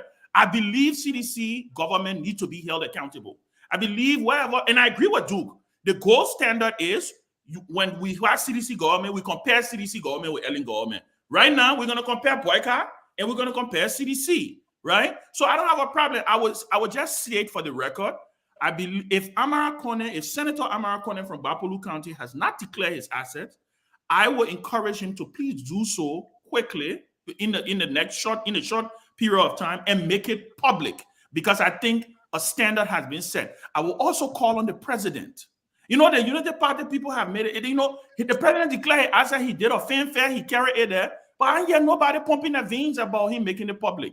For 6 years, I heard them beat on George Weah because they said George Weah said that he was protecting his children, right? So I think the new government needs to set a standard, and the president needs to take that lead. My last thought would be, Duke, look, I know you have your feelings and the strong about CDC and George Weah, but I think it's just too low. If coming from you, I think it's just too low for you to call CDC a domestic terrorist organization. I mean, that is strong word, very, very strong words, by the way, right? I don't know, like you say, you got evidence to show that CDC, when they say an organization is a domestic terrorist organization, I don't know if you what gauge you are gauging it on, but I think it is. I think it is far-fetched. Is CDC perfect? Hell freaking no. CDC is far from perfect. But to say CDC is a domestic terrorist organization, I think it's flat out wrong, and I think you need to retract that statement. Tommy, can I close because I have? Please give me the chance. Please, no. Just 1 second. Please give me the chance. Let me close because I have to get off. I have some important things to do, and I think it's only fair. Go ahead. No, you're going to talk. He didn't talk to me. He talked to you, so you're going to talk. I just want to add that Musa is the first elected official to make his asset public. No, Dillon did. In all fairness, Dillon did. Dillon did. Yes, Senator Dillon did that. Dillon. There was a couple of the man made asset public, man, Robert. My man, that is most he did. What do the investigation? What do the investigation? Yeah. There are a few of them who have done it. On the executive side. On the executive side, Dr. Imayo Yakolo, acting head of EPA, has published his assets also. Yeah. Wow, that's good. Thank you. Let you go now. Let you go. Thank you. Let me say, one of the things that I enjoy about this show that we can challenge each other. And all my life, that's what I enjoy doing. I don't, go on the side of people in the popular opinion. I think Ben, you should know me by now, because if that was the case, I would have been running behind you to CDC headquarters, and that was not the case. Let me say this. I don't need anybody to lecture me on the context of the definition of domestic terrorism. And I think it's disrespectful. And I think when we come on the show and try to suggest that my understanding of this domestic terrorism is wrong, then the problem is with you. Go and read the definition of what a domestic terrorist organization is. The CDC Revolutionary Youth Movement embodies everything domestic terrorism. What are my accusations based on? These group of individuals are being pushed by a man who is a sanctioned criminal for all of the things listed that fits the description of a domestic terrorist. In addition, these individuals have been operating as a paramilitary organization and raining terror on the people of Liberia. Should I remind you about what happened during the protest when these individuals were used to conduct counter-protests, brutalized students at the University of Liberia, and there's been accusations, including those references made in the United States government report. I mean, Johnson Koji turned his office. Is the police a domestic terrorist organization? No, 1 second, Ben. I'm asking you, is the